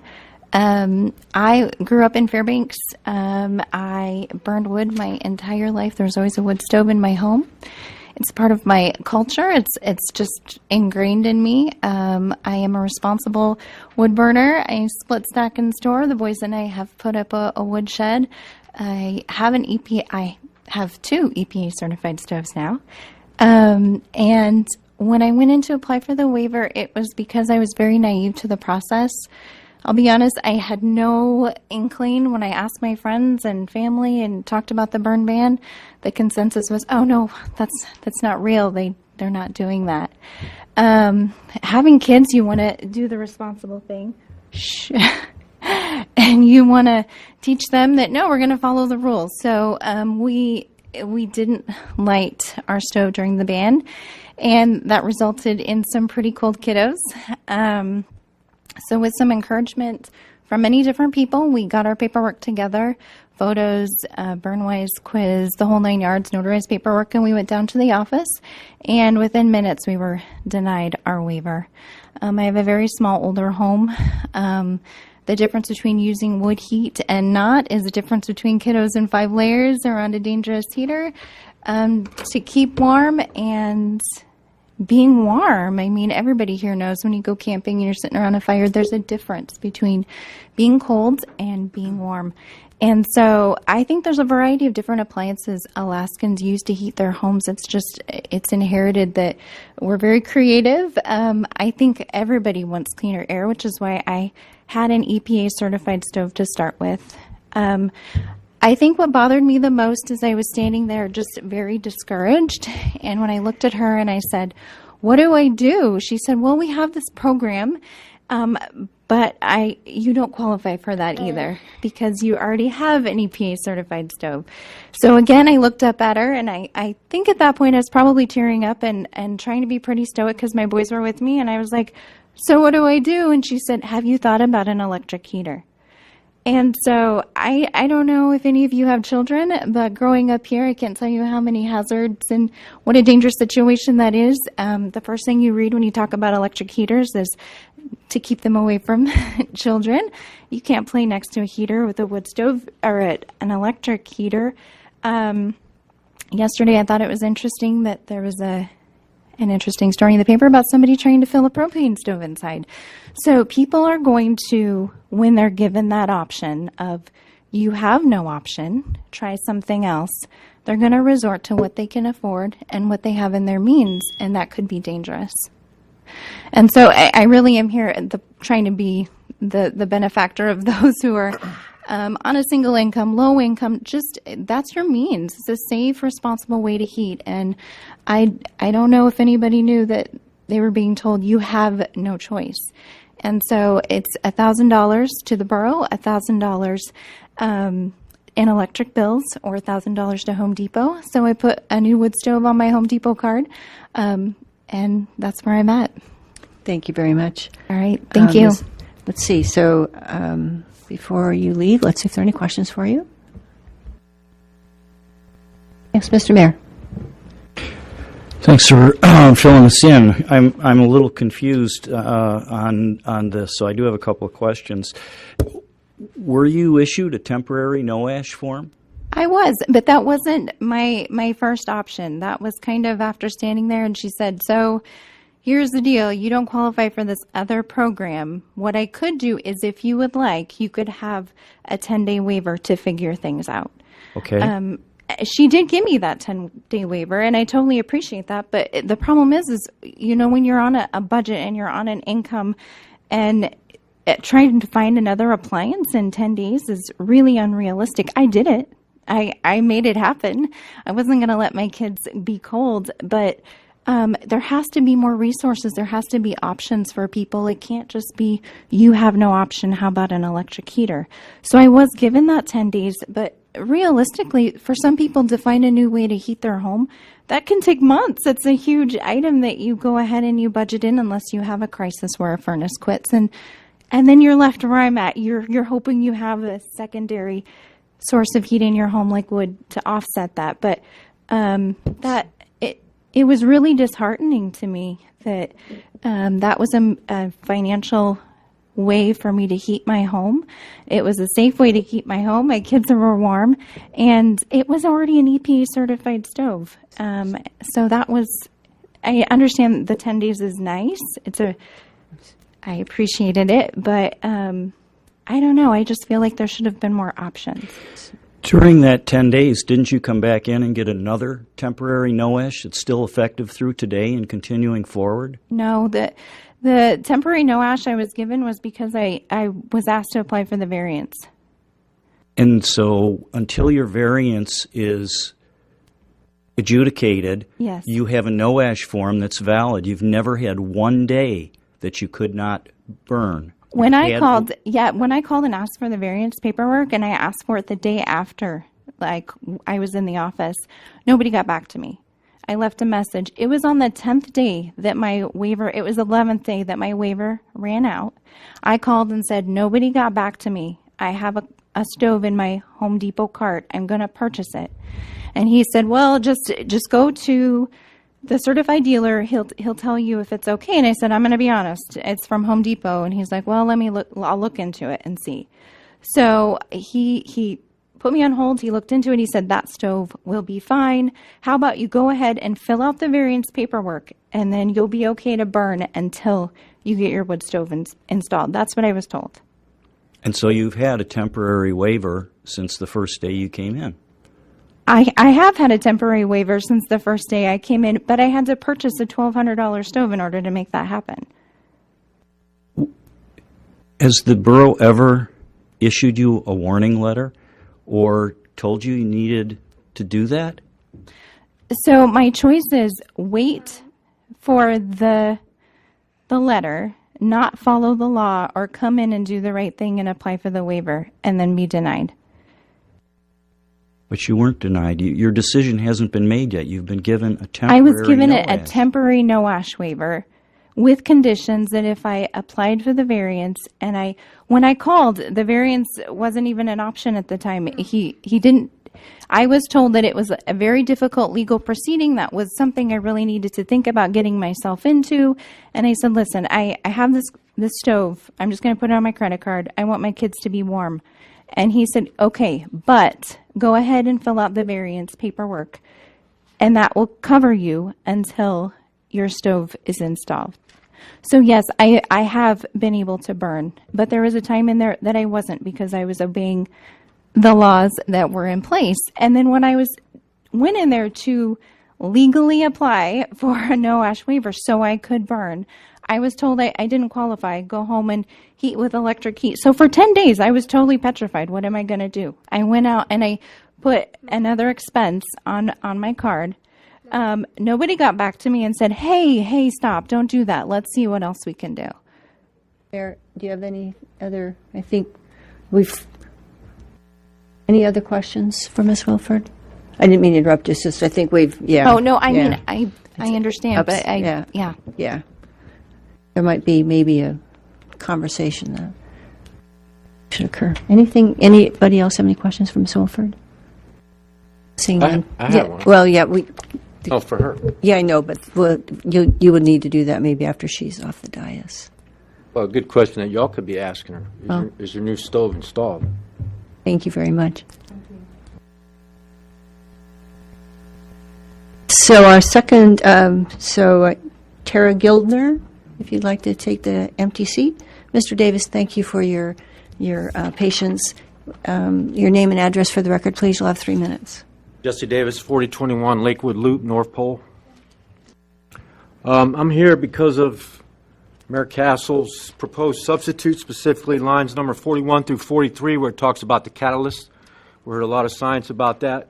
My question is, I have a 2015-16 Blaze King Ashford 20.1 catalytic stove. Meets all EPA emission limits since their rules went into effect last May 15, 2015. That stove puts out approximately 1.23 grams per hour particulate, and that's on a medium-high burn. I checked with the warranty, and I have all the copies here from the actual manufacturer's book. I checked on the warranty on that catalyst converter in that stove, and it is 6 years.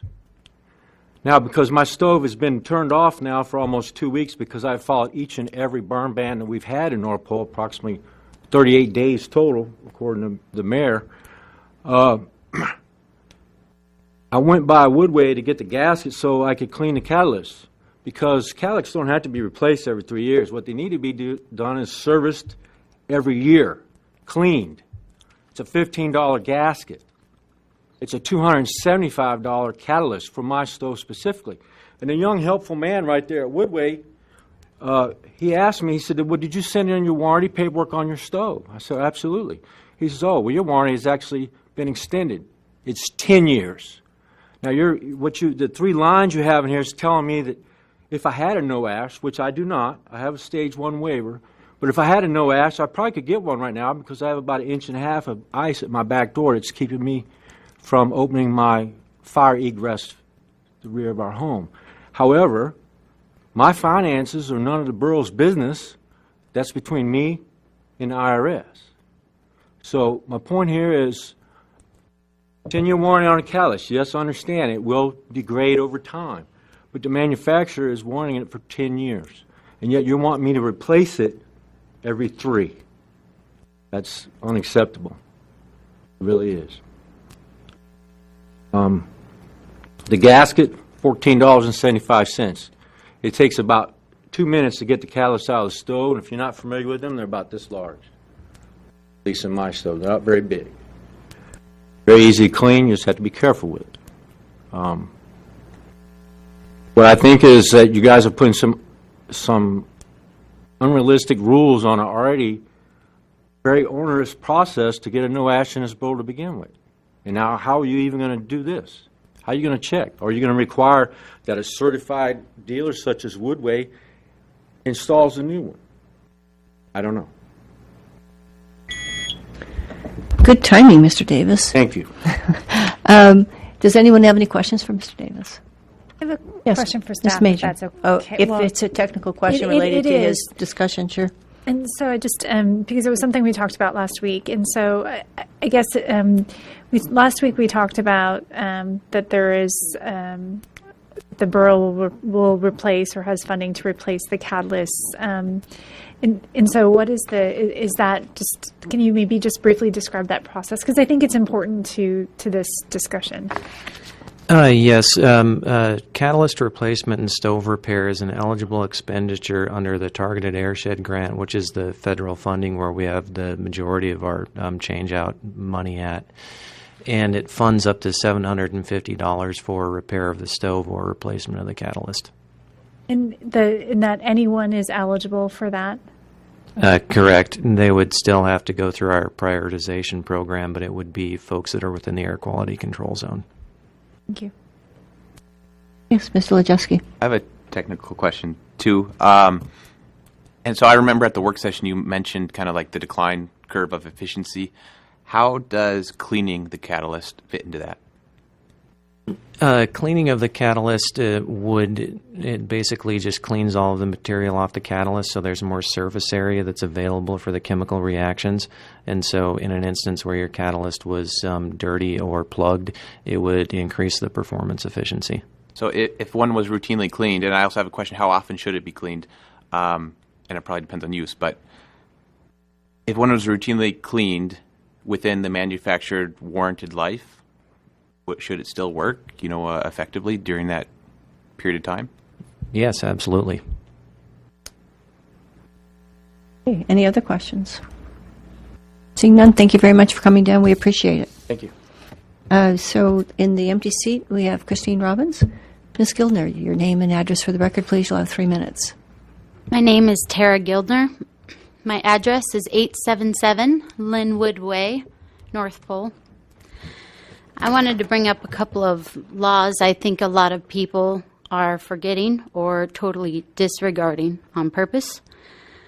And I wanted to mention that when rules that regulate our rights are made into non-voluntary laws, you are taking people's rights away. It's not a question in citizens' minds that our rights have been violated, and multiple have been violated. And a lot of people bring up the U.S. Constitution, right to private property, in which you are supposed to be given either a money source to compensate, not just to whether you have to replace something or not, but also for the time that you are not allowed to use it.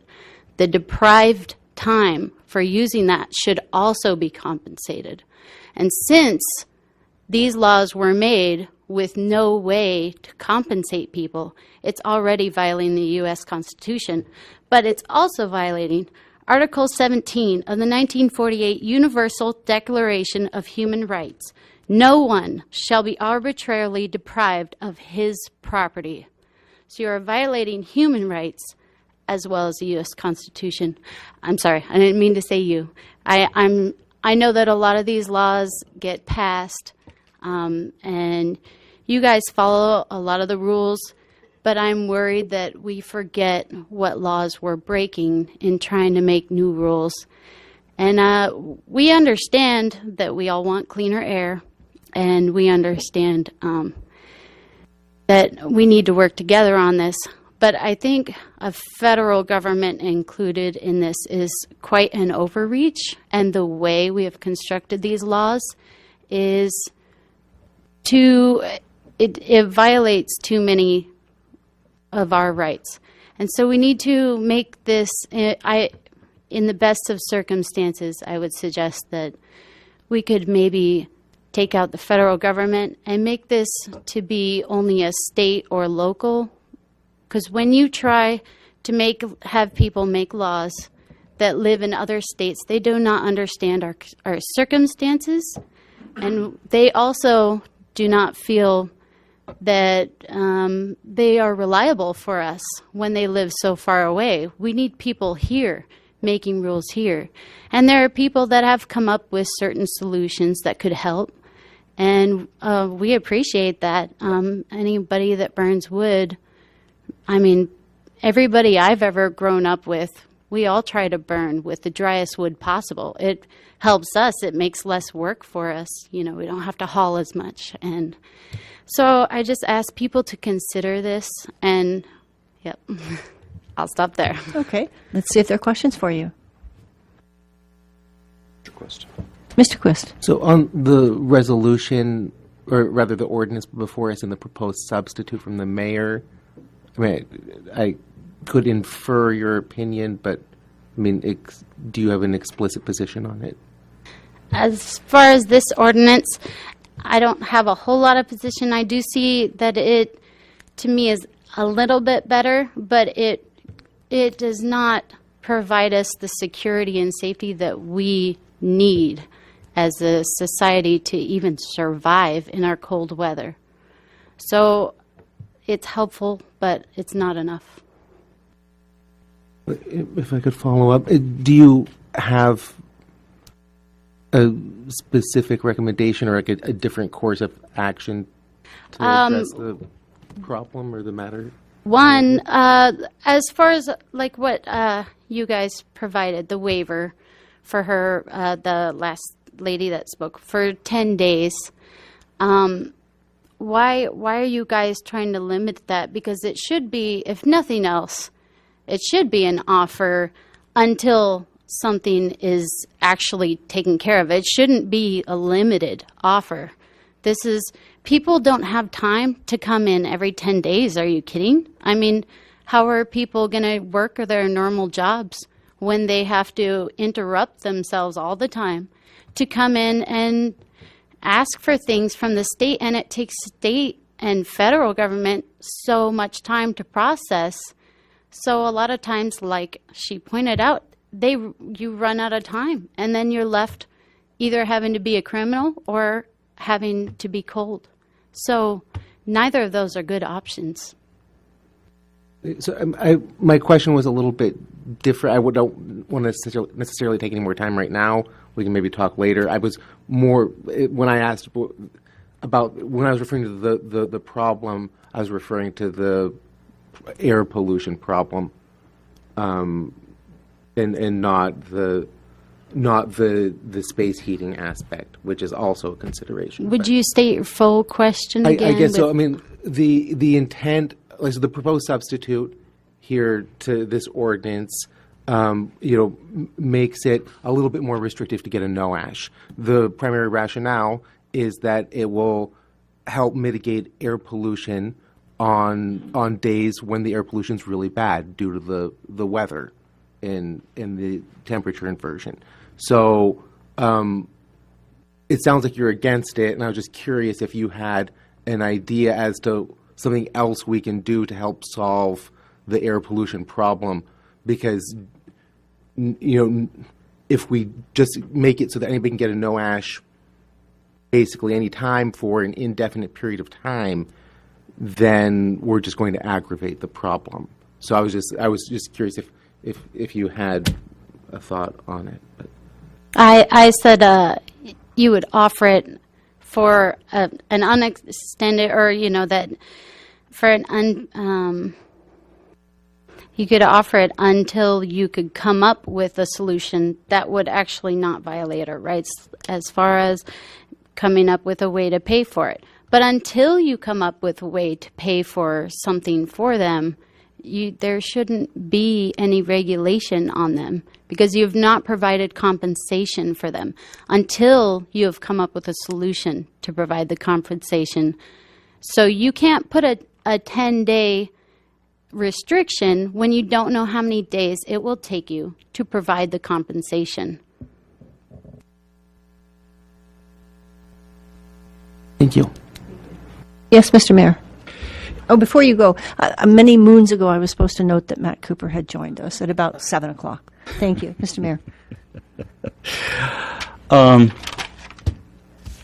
So the question would be, I think in the previous testimony from the lady, did you miss the point that she came in and got a 10-day temporary no ash to buy time to make a decision, and when she made her decision and came back in, she was issued a no ash that is still in effect today, and exactly what you said is exactly what we did, and allowing her to continue. I also heard the part where she said her variance ran out. She doesn't have a variance, and so... or her waiver. She said a number of things that I believe it's in the semantics and how you phrase something. She said she was denied a waiver. The implication is that there was no option available to her. When the original waiver was denied, she was issued a temporary no ash to decide what she wanted to do going forward.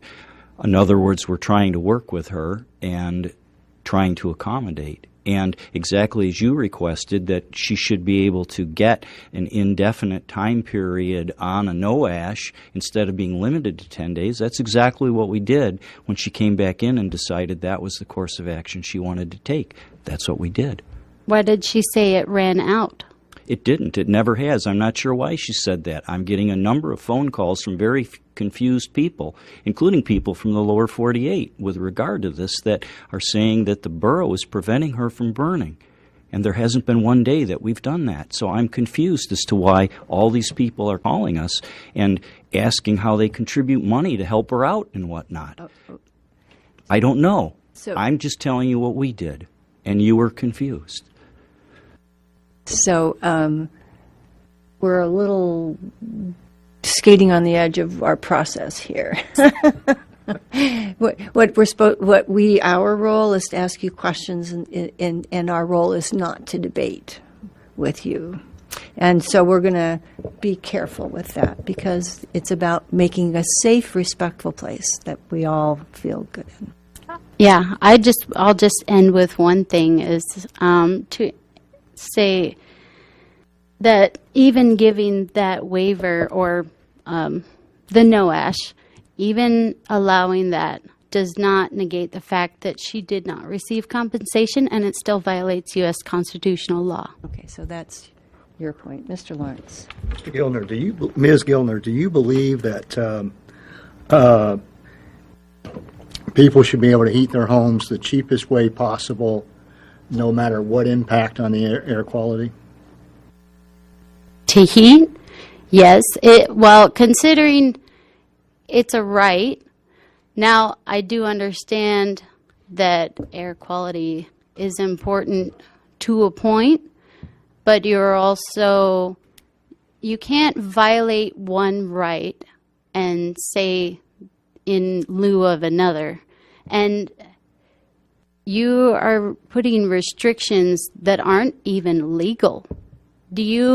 Are you really okay with breaking the U.S. Constitution? So we'll stop here for a minute. Well, let me ask you, did is you get your breathing question clean answered? air a right? Do you have a right to breathe clean air? You have a right to move wherever you feel you are comfortable breathing. If a doctor tells me that if I've gotten through surgery that I can't go into water, I don't go into water. But what you're forgetting is that the cold air itself is, if you have breathing problems, just the cold air is giving you a hard time breathing. So many people move if they have trouble, and you have the right to move. Okay. Well, okay. I have no other question. Yeah, I think that the question was, it was answered. Was your question answered? Yeah, I think she answered it. I mean, she gave me her opinion. Yeah. Any other questions or comments? I apologize. It's a delicate balance. It's okay. Here. I understand. I mean, everybody needs to understand what's going on, so I understand the questions. Thank you. And thank you for coming down. I don't see any other questions, so thank you. Thank you. So we have an empty seat if anyone else wishes to speak. Ms. Robbins, your name and address for the record, please. You'll have 3 minutes. Christine Robbins, 1340 Arctic Turn Drive, 99712. I don't have a lot to say. I just wanted to say I do support this ordinance as a means operating within the confines of where we're at right now. But as a whole, like the previous lady, I would reject it based on what it would require those that would need to sign up to qualify to have to go through, which it's pretty evident that it's based on an economic status. So you can't really even get it unless you're, fall below a certain economic line. And then, so you can't get it if you're middle class, basically. And then you have to go through training and provide documentation and essentially be tracked the rest of your life. You're with that stove. And that's what I object to about the invasion of privacy. So that's pretty much all I have. Okay, thank you. Let's see if there are questions for you. I don't see any. Thank you very much. We appreciate you coming down. Does anyone else wish to speak on Ordinance 2018-04? I'm allowed to speak again? If no one else wants to speak, you can have 1 minute. So I don't see anyone else coming up, so yes, you may have an additional minute.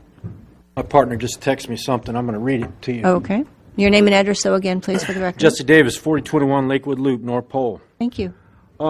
Folks, we really need to find out a better way of doing this. Your truck's sneaking around, taking pictures of people's homes. Half the time, you're not even getting the right stack in the photo. Not a good way of doing it. That's an invasion of privacy, regardless of where you're taking a picture from. All right, but we need to find out a better way of what's going on, who's the real problems are here, who's really putting out the pollution. Since in the last 2 weeks, so we're in stage 2 tomorrow in North Pole till 4:30.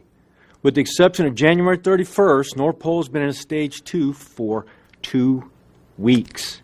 Our air's not gotten any better. I'm abiding by the burn bans. I don't need a $500 or, well, in this case, $1,000 fine. All right, so where's the problem? Because if everybody was to do this and not burn it all, we would still be in a stage. We'd still be in a burn ban. Okay, so we really need to find out what is causing this instead of just targeting the little residential homes. Thank you, Mr. Davis. Let's see if there are any questions for you. Seeing none, thank you. We appreciate you coming back down. Okay, I'm going to close public hearing if no one else is coming back.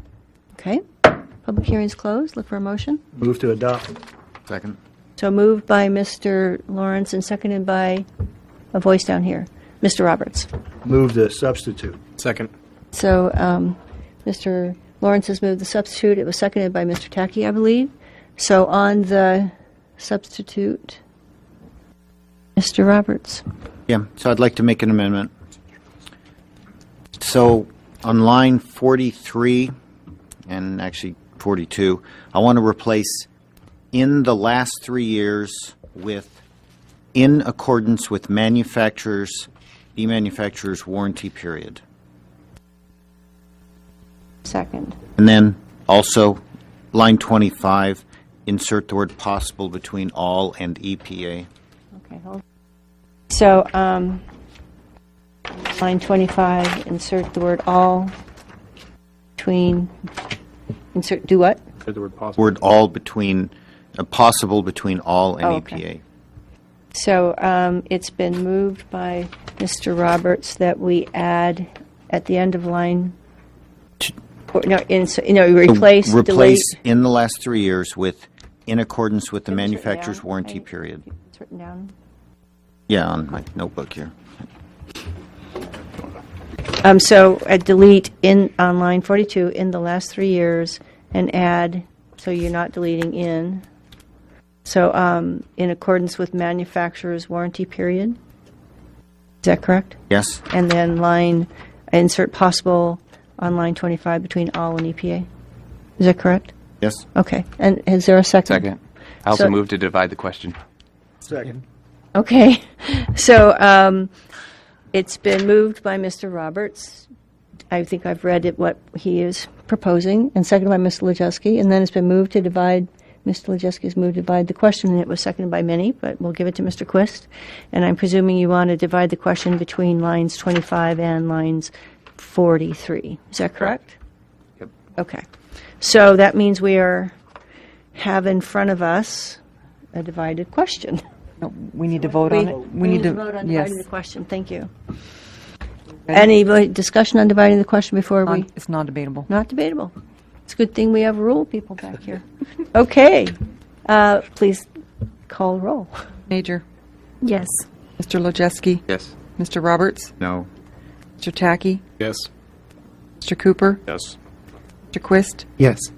Mr. Lawrence. Yes. Ms. Dodge. Yes. Would anyone like to change their vote? Seeing none? 7-1. The question is separated. So who would like to figure out where we're going to start? Do we pick one? Yes, it should be lines 42 and 43 Okay. first. The clerks tell me we'll start with discussing line 42 and 43. Okay. And I'm going to let Mr. Tackey speak. I actually didn't get to be here for the work session last week, so I didn't get to ask questions correlated to the replacement versus the maintenance of a catalyst. And so I guess I wanted to get a little bit more information from the administration as to why we couldn't have a maintenance structure in there for the catalysts rather than having to have a replacement one, or what the choice was for 3 years in replacement.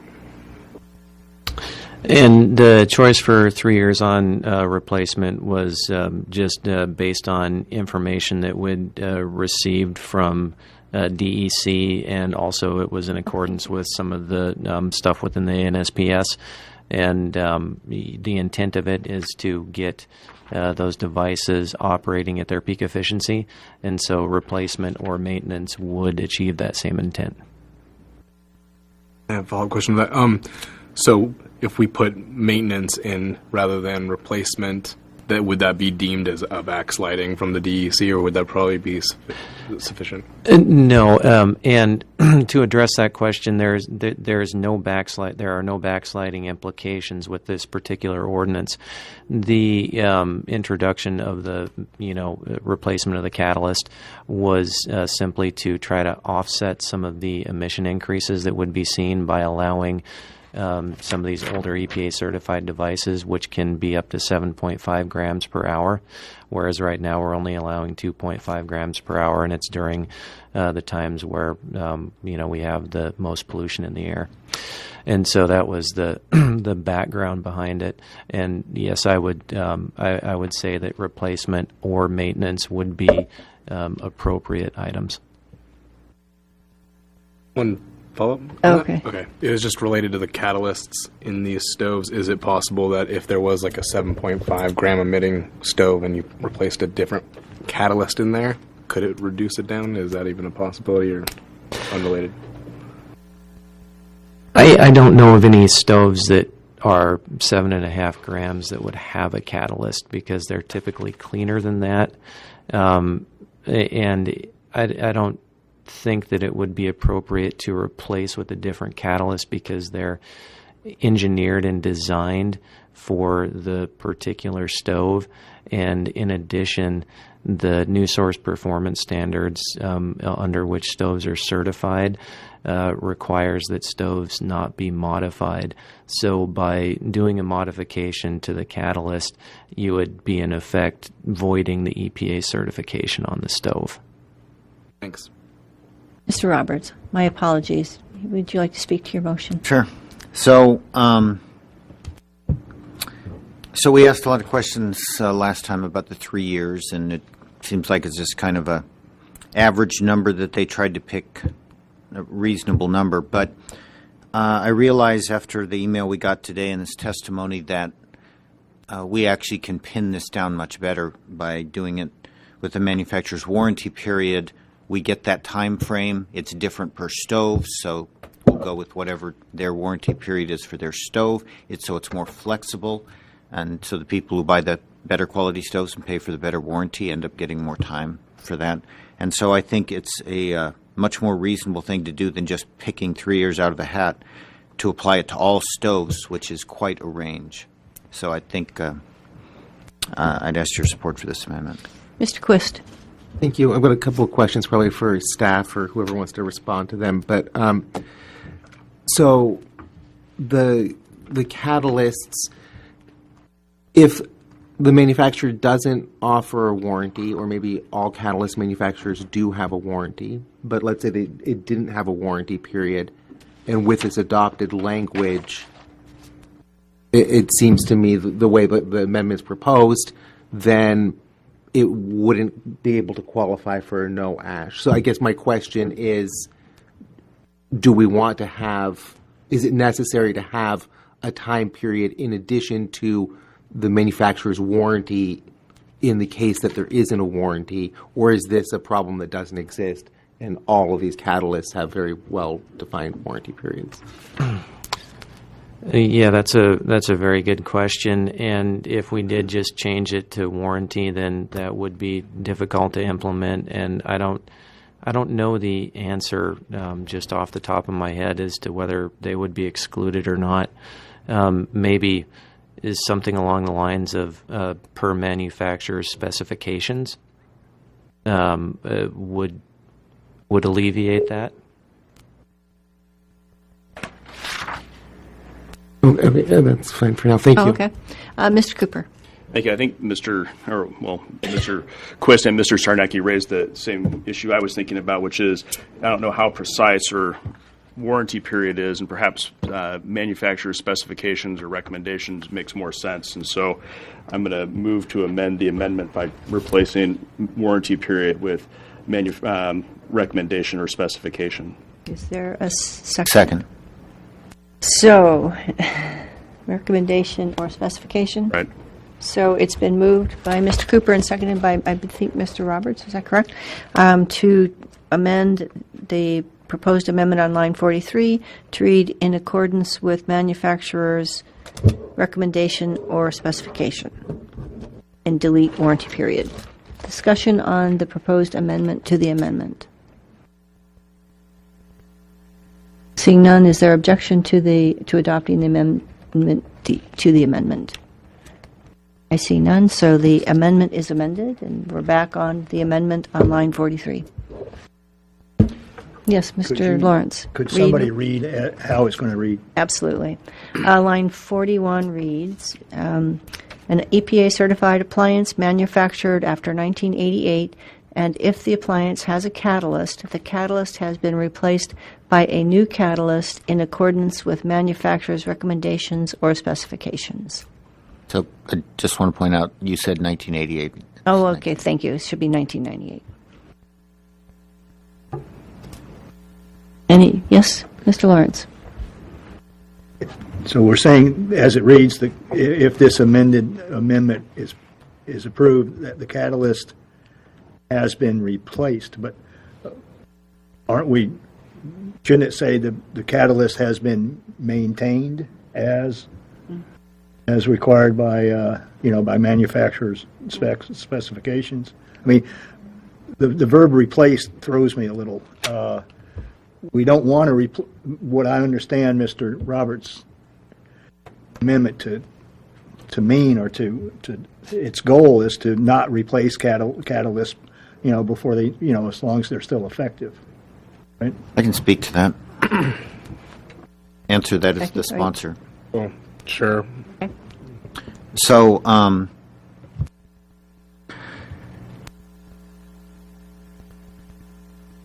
the maintenance is going to be too hard if you try to do something where they have to bring in proof of cleaning the catalyst. So we're raising it another level.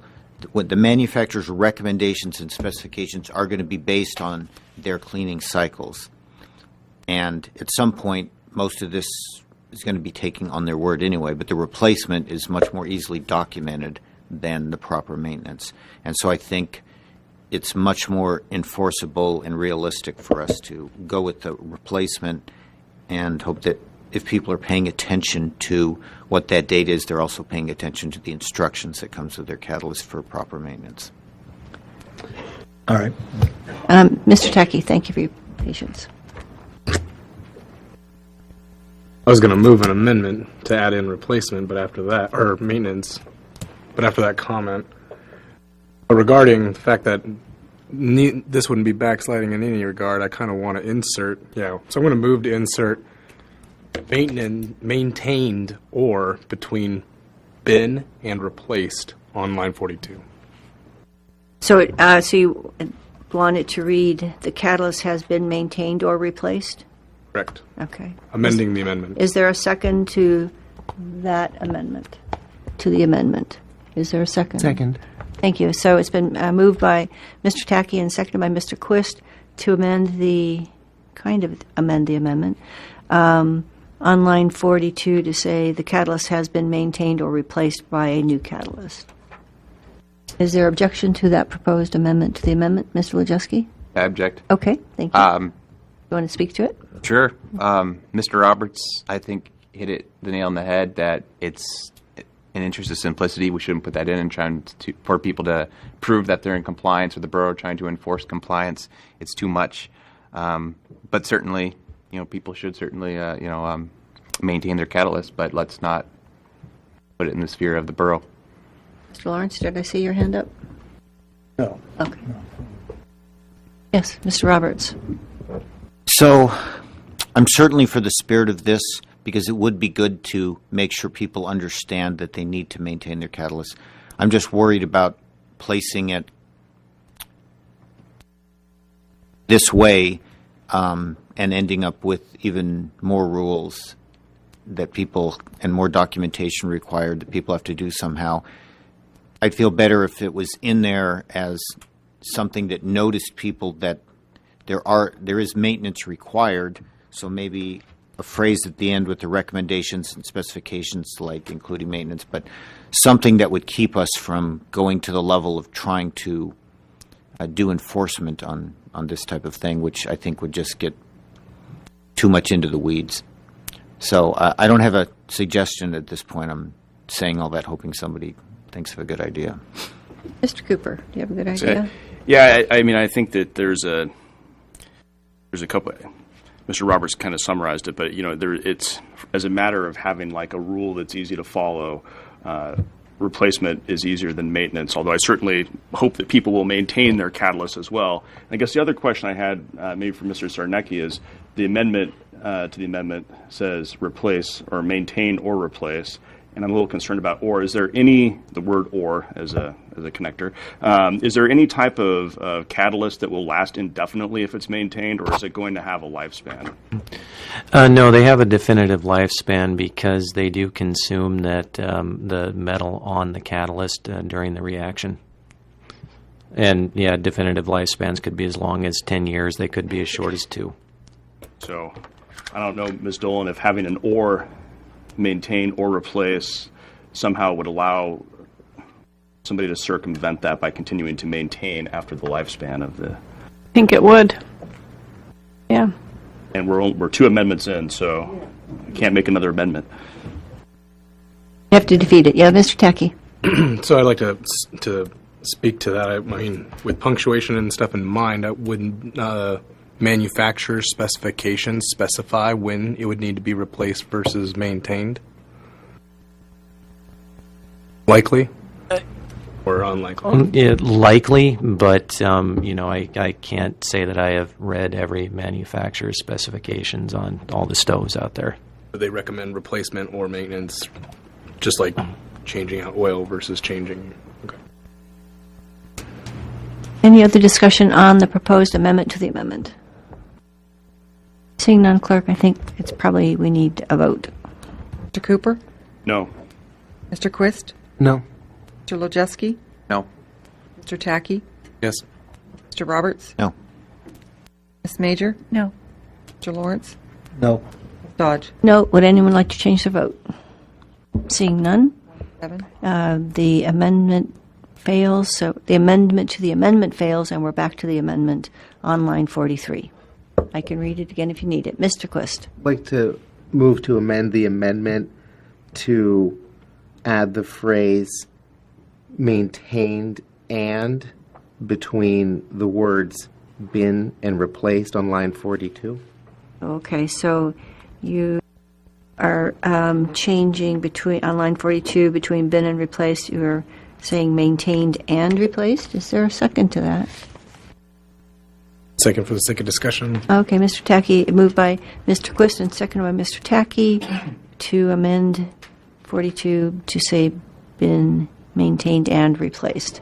Mr. Quist, would you like to speak to that? Yes, I would. Thank you. I may be in the small minority in this now, but I appreciated the last motion from Mr. Tacky, and I did appreciate also that there was a problem with using or as a connector there.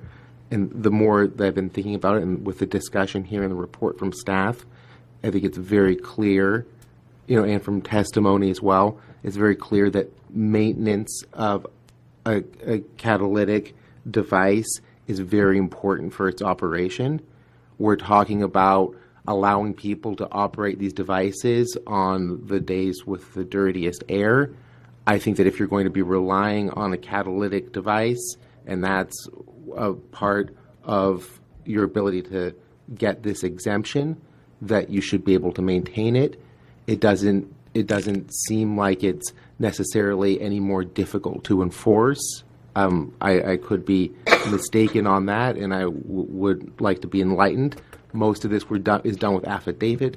You can take a picture of when you take it out and clean it. The same.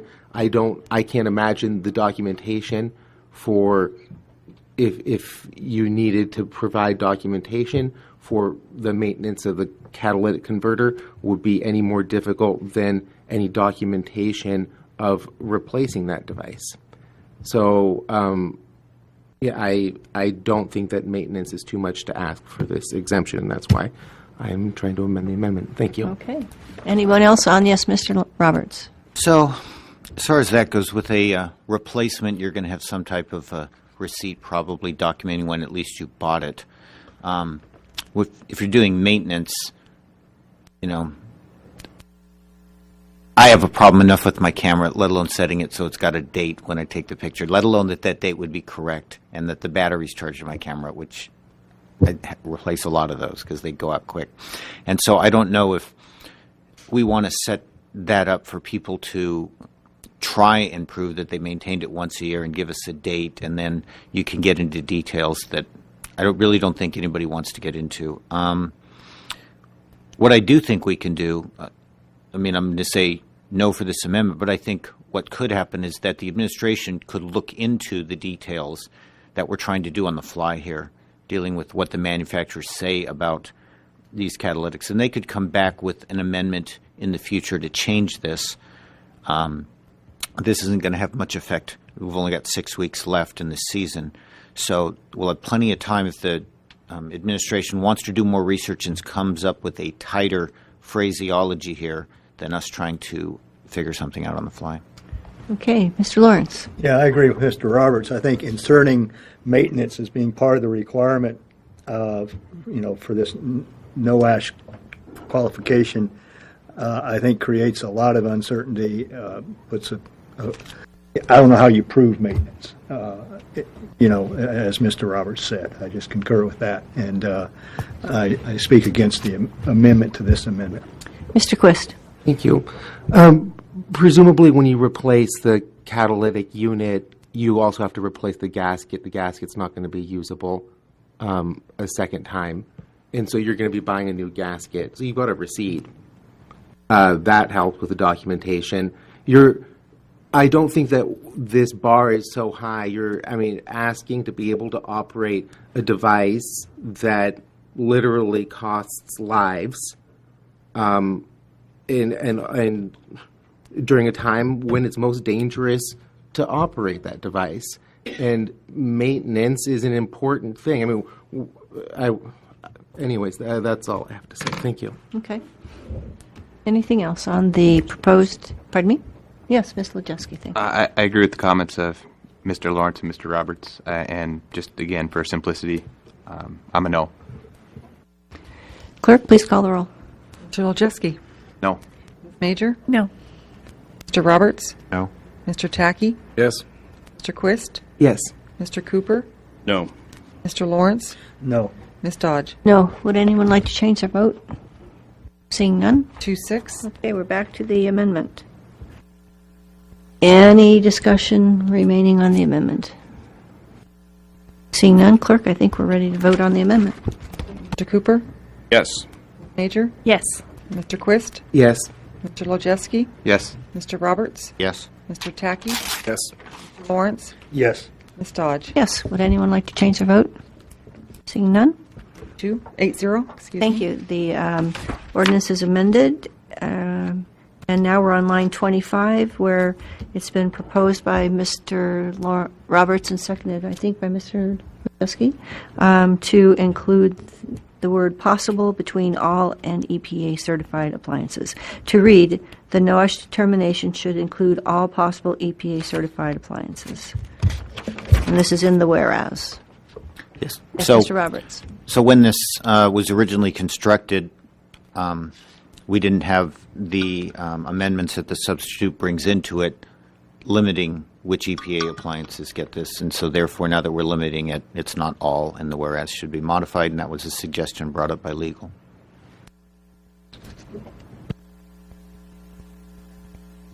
Discussion, debate, questions? Yes, Mr. Tacky. A little elaboration from legal wouldn't hurt. So, Mr. Roberts' original ordinance had the no ash being applied to all EPA certified appliances. Now you've actually modified that, so it's those manufactured after 98 and with the condition of the replacement of the catalyst. So it's just modifying the whereas to match the ordinance. There wouldn't be all possible ones because then the Well, ordinance is conflicting with it. Well, we had more in-depth language, but we were trying to simplify it. But it's basically all possible without us having an issue, I guess, or a concern. So there is alternative language if you don't like that language that Mr. Lojewski has. Mr. Lawrence, is your hand up? Yeah, I would move to, well, I'll just throw this out to the attorney and then make a motion. How about, instead of possible, eligible?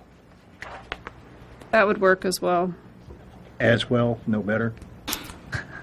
No, that's probably better. I see Mr. Tacky's point.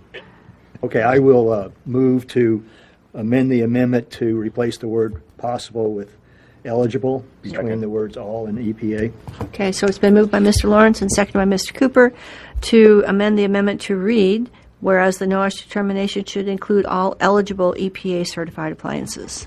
Discussion, debate on the proposed amendment. I think that's yes, a Mr. great Roberts. word. Let's do that. Okay. Mr. Lojewski, is your hand up? It sounds like it's the same thing. I'm not. Is it different in the language of attorneys? I guess it's probably Mr. Lawrence's suggestion is probably more accurate. So yeah. It from my perspective, it implies that there's some criteria, and you better look at the rest of the ordinance to know which of these EPA appliances, certified appliances, qualify for the for this no ash. Okay. Anybody else have a comment, discussion, debate about this amendment to the amendment? Seeing none, is there objection to the amendment to the amendment? So it's amended to eligible. Is there any objection to this amendment proposed? Adding the word eligible on line 25. Seeing none, it's adopted. So we're back to the main ordinance as amended. As amended. Pardon me? Substitute as amended. Thank you. Yes, Mr. Quist. Thank you. I have a question for the attorney. During testimony, there were a couple of legal issues that were raised, concerns that that this proposed ordinance would violate constitutional property rights or somehow also violate privacy rights of borough residents. And I'm guessing the answer is going to be no, because I see your signature on this ordinance here, but do you think that there's any concern that this ordinance in any way potentially tramples on constitutional rights?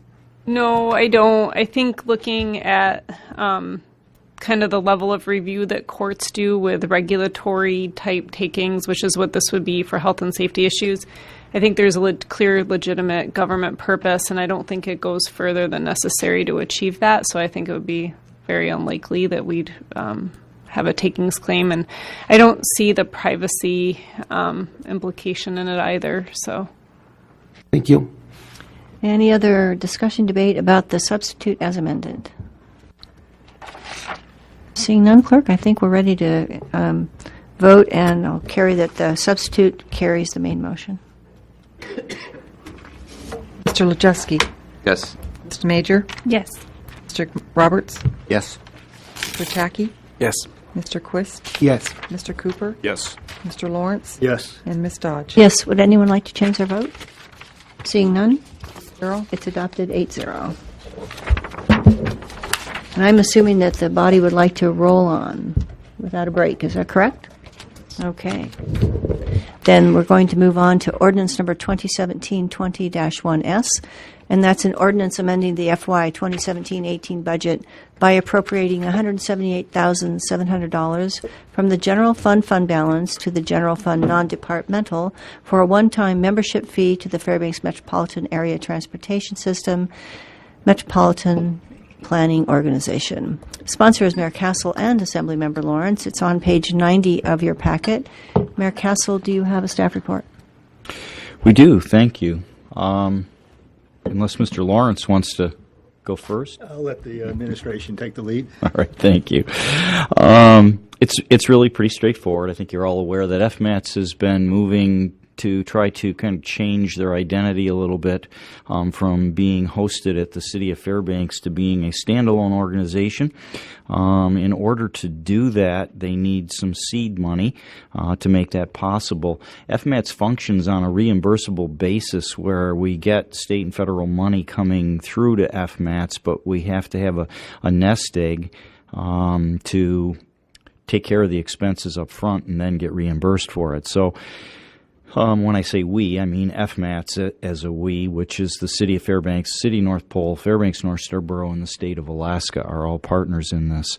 And so to develop this nest egg of money to get the organization going, a formula was developed whereby the respective agencies would contribute proportional to their population numbers affected by FMATS. And so we come out pretty good in that equation. The amount of money that we would need to contribute would be $178,700. Again, this is a one-time seed money startup. There may be annual dues required long-term. Those would be small. Originally, FMATS was talking about including that in startup, but the FMATS policy board is not sure exactly how much money that would amount to. We would be looking at less than $10,000 a year on an ongoing basis. And so what we'd like to do is just get FMATS up and running independently and then see how it goes and then come back at a future date if it shows that we're going to need to contribute annually some small amount of money. So this ordinance is for that startup. I think it's very reasonable, especially in that even the work that's done in the cities, everybody knows the cities are part of the borough, and the city residents are borough residents also, as well as city residents. So our share of the money at $178,000, the city of Fairbanks at $158,000, and the city of North Pole just shy of $11,000, and the state of Alaska is kicking in about half of the pot at $348,000 and change. So I think unless Mr. Spillman, he doesn't want to add anything to that, we're available for questions later. Thank you. Later, yes, right. Mr. Lawrence, do you have anything you want to add? Well, this is a metropolitan planning organization consisting of the two cities and the state and this borough to coordinate and plan transportation projects in this community. We get the share that comes to this area, to the interior area, which is basically much of the borough. I believe, and hoping Mr. Fox is going to testify, but is between $8 and $9 million a year. So this is an important organization. It makes a lot of important decisions that impact the people in this community long term, and we need to support it. And therefore, I urge its adoption. Okay, thank you. So I presume that completes the staff report. I'm going to open public hearing on Ordinance 2017-20-1S, and this is the ordinance appropriating money for the FMATS. I have no one signed up. I see who I presume is Mr. Fox coming forward. Your name and address for the record, please. You'll have 3 minutes. Yes. I'm Jackson Fox. I'm the new director of FMATS. I took over in November 2014. My address for the record is 318 Bias Drive, Fairbanks, Alaska 99712. I'm really not here to provide any testimony. I think Mayor Kassel and Assemblymember Van Lawrence covered that topic fairly well, but I would like to make myself available for any questions or clarifications that you have on this ordinance or our transition for our organization from being hosted at the City of Fairbanks to an independent agency. Okay, let's see if there are questions for you. Welcome. I think our briefing has been pretty complete. I don't see any questions. Thank you. Thank you, and thank you for coming down. And congratulations on your new position. With that, I'm going to close public hearing as I don't see anyone else coming forward. Move to adopt. So it's been moved by Mr. Lawrence and seconded by Mr. Cooper. Discussion or debate on this ordinance? Yes, Mr. Cooper. I want to thank Mr. Williams for his very speedy calculation of its impact on fund balance last week. It's minimal. Good. Thank you for that. Mr. Lawrence. A recent member, longtime member of this assembly, Guy Satley, was the assembly representative on FMATS for many years. And if he were here, I am quite confident that he would be very much in support of this ordinance, because he was very much in support of that FMATS, from his perspective, should have always been an independent entity and not as dependent upon the city as it has been. So, for what it's worth, I didn't get a chance to talk to Guy, but he's told me in the past he's very much in favor of this process. Thank you. Any other comment? Yes, Mr. Roberts. Yeah, I think this is an important step for FMATS, and it will lead to a better organization. This will get them the funding to kick things off, and I support this. Okay. Anyone else? Seeing none, I think we're ready to vote, Clerk. Thank you. Ms. Major? Yes. Mr. Lojewski? Yes. Mr. Roberts? Yes. Mr. Tackey? Yes. Mr. Cooper? Yes. Mr. Quist? Yes. Mr. Lawrence? Yes. And Ms. Dodge? Yes. Would anyone like to change their vote? Seeing none? 0. It's approved 8-0. And that takes us to Ordinance 2018-05, an ordinance amending FNSB Code 3.24.050 regarding Assembly Road Service Area Committee. The sponsor is Mayor Assemblymember Roberts, and it's on page 98. Assemblymember Roberts, do you have a staff report? You bet. So, when we were getting a lot of funds from the state for our grant programs, or funding programs for the roads, and people would apply for them, we had a scoring matrix, and we played with it a lot on our SAC to try and fine-tune it to basically to help it get spread out so that more road service areas could take advantage of it and to give more chance, for example, to smaller projects. That was one of our emphasis. We tweaked it.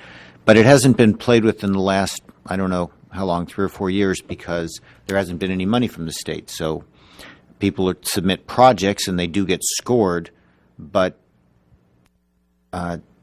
it doesn't seem to be a big issue how they get scored right now, though they do continue that process, and hopefully one day some money will be freed up for that. So I don't think that we need a required meeting every year to approve the matrix and modify it. So I did leave in there that if any member of our SAC wants it brought forward, that it will be that year, and then that'll take care of it for when things get active again. We can take a look at it again, and I'm sure if we do get active again, who's ever chair at that point probably will want to bring it forward and have at least people look at it once they see how much money we have and how that money is being allocated with the current scoring matrix. Very good. Thank you. So let's see. That concludes our staff report. So I'll begin public hearing, open on 2018-05. I don't have anyone signed up. I don't see anyone coming forward, so I'm going to close public hearing. Look for a motion. Move to adopt. Second. So it's been moved by Mr. Cooper and seconded by Mr. Lawrence. Assembly member discussion, debate, questions? Yes, Mr. Cooper. I've been a member of RSAC for the last 2 years, and I support this ordinance. We've gone through a couple exercises where we've had the whole committee come down here and meet just to approve a matrix, and it's kind of time, I won't say a waste of time because there are other things that go on too, but it's, might not be necessary, so this is a good step. Thank you. Any other comments? Seeing none, Clerk, I think we're ready to vote. Thank you. Mr. Cooper? Yes. Ms. Major? Yes. Mr. Quist? Yes. Mr. Lojewski? Yes. Mr. Roberts? Yes. Mr. Tackey? Yes. Mr. Lawrence? Yes. And Ms. Dodge? Yes. Would anyone like to change their vote? Seeing none? 8-0. It's adopted 8-0.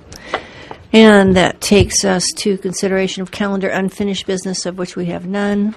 Another bite at the citizens' comments, Apple, and this is for items not scheduled for public hearing. We can open it. We have no citizens in the room, so we will close it. And that takes us to consideration of calendar new business, ordinances to be referred, of which we have none.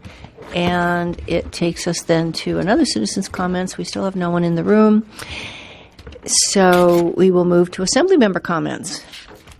Unless give the mayor another bite at the apple. But let's see. I started with Ms. Major last time, so let's start with Mr. Tackey.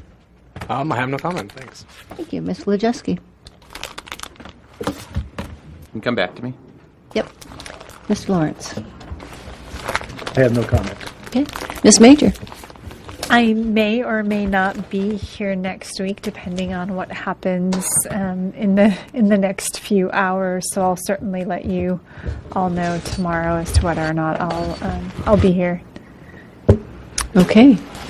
Yes, Mr. Lawrence. A question for Ms. Major. I mean, I know you're referring to the possibility of a federal government shutdown. And my initial reaction is, since you work for the federal government, it shutting down should make you available. Can you explain to us why you might not be available? Well, I think the Senate is expected to vote shortly, and then no. It's shut down. Well, yes, except for procedurally, the Senate is set to vote again. I think about 1 a.m. Eastern Standard Time, followed by a House vote. So there's a lot of folks that are hopeful by the time we show up to work tomorrow, the whole event will be over. Yeah, but no. My question is you're saying that if the government is shut down, you're not going to be available. You may not be available. So if the government's shut down next week, I will be here. If Congress passes a budget tomorrow, I will not be here next week. Okay, so they're backwards to what we thought. Yeah, so depending on what happens, I may or may, yes. Okay. You may be traveling or not. I may be traveling next week if we have money to travel. Okay. So, all right. Sorry, I was trying to. Yeah, we need a blunt Thank you. here, apparently. It's been a long day. Okay. Mr. Roberts. Nothing. Thank you. Mr. Quist.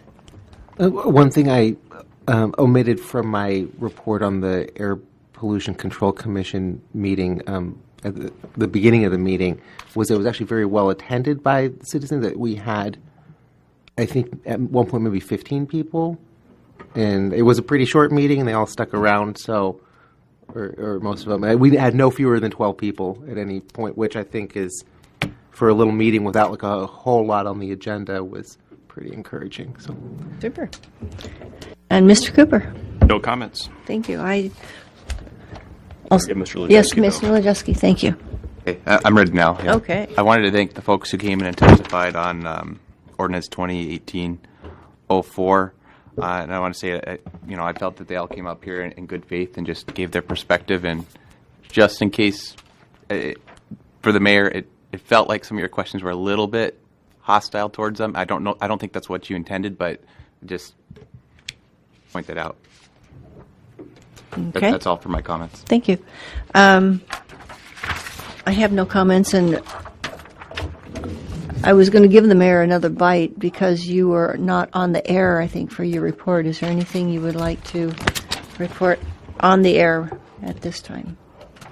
I don't want to appear to be hostile, but I am annoyed that I'm getting a number of calls, emails, etc., that the borough is not allowing a person in our community to burn, that we have stopped this person from being able to do something. And I'm not sure how everyone is getting that understanding. but it's far and wide, and it's discouraging because in the case that's being referenced, there was not one day that this person was not eligible to burn. And we are not. We are stopping her. We are sensitive to the situation, and we've responded to the situation.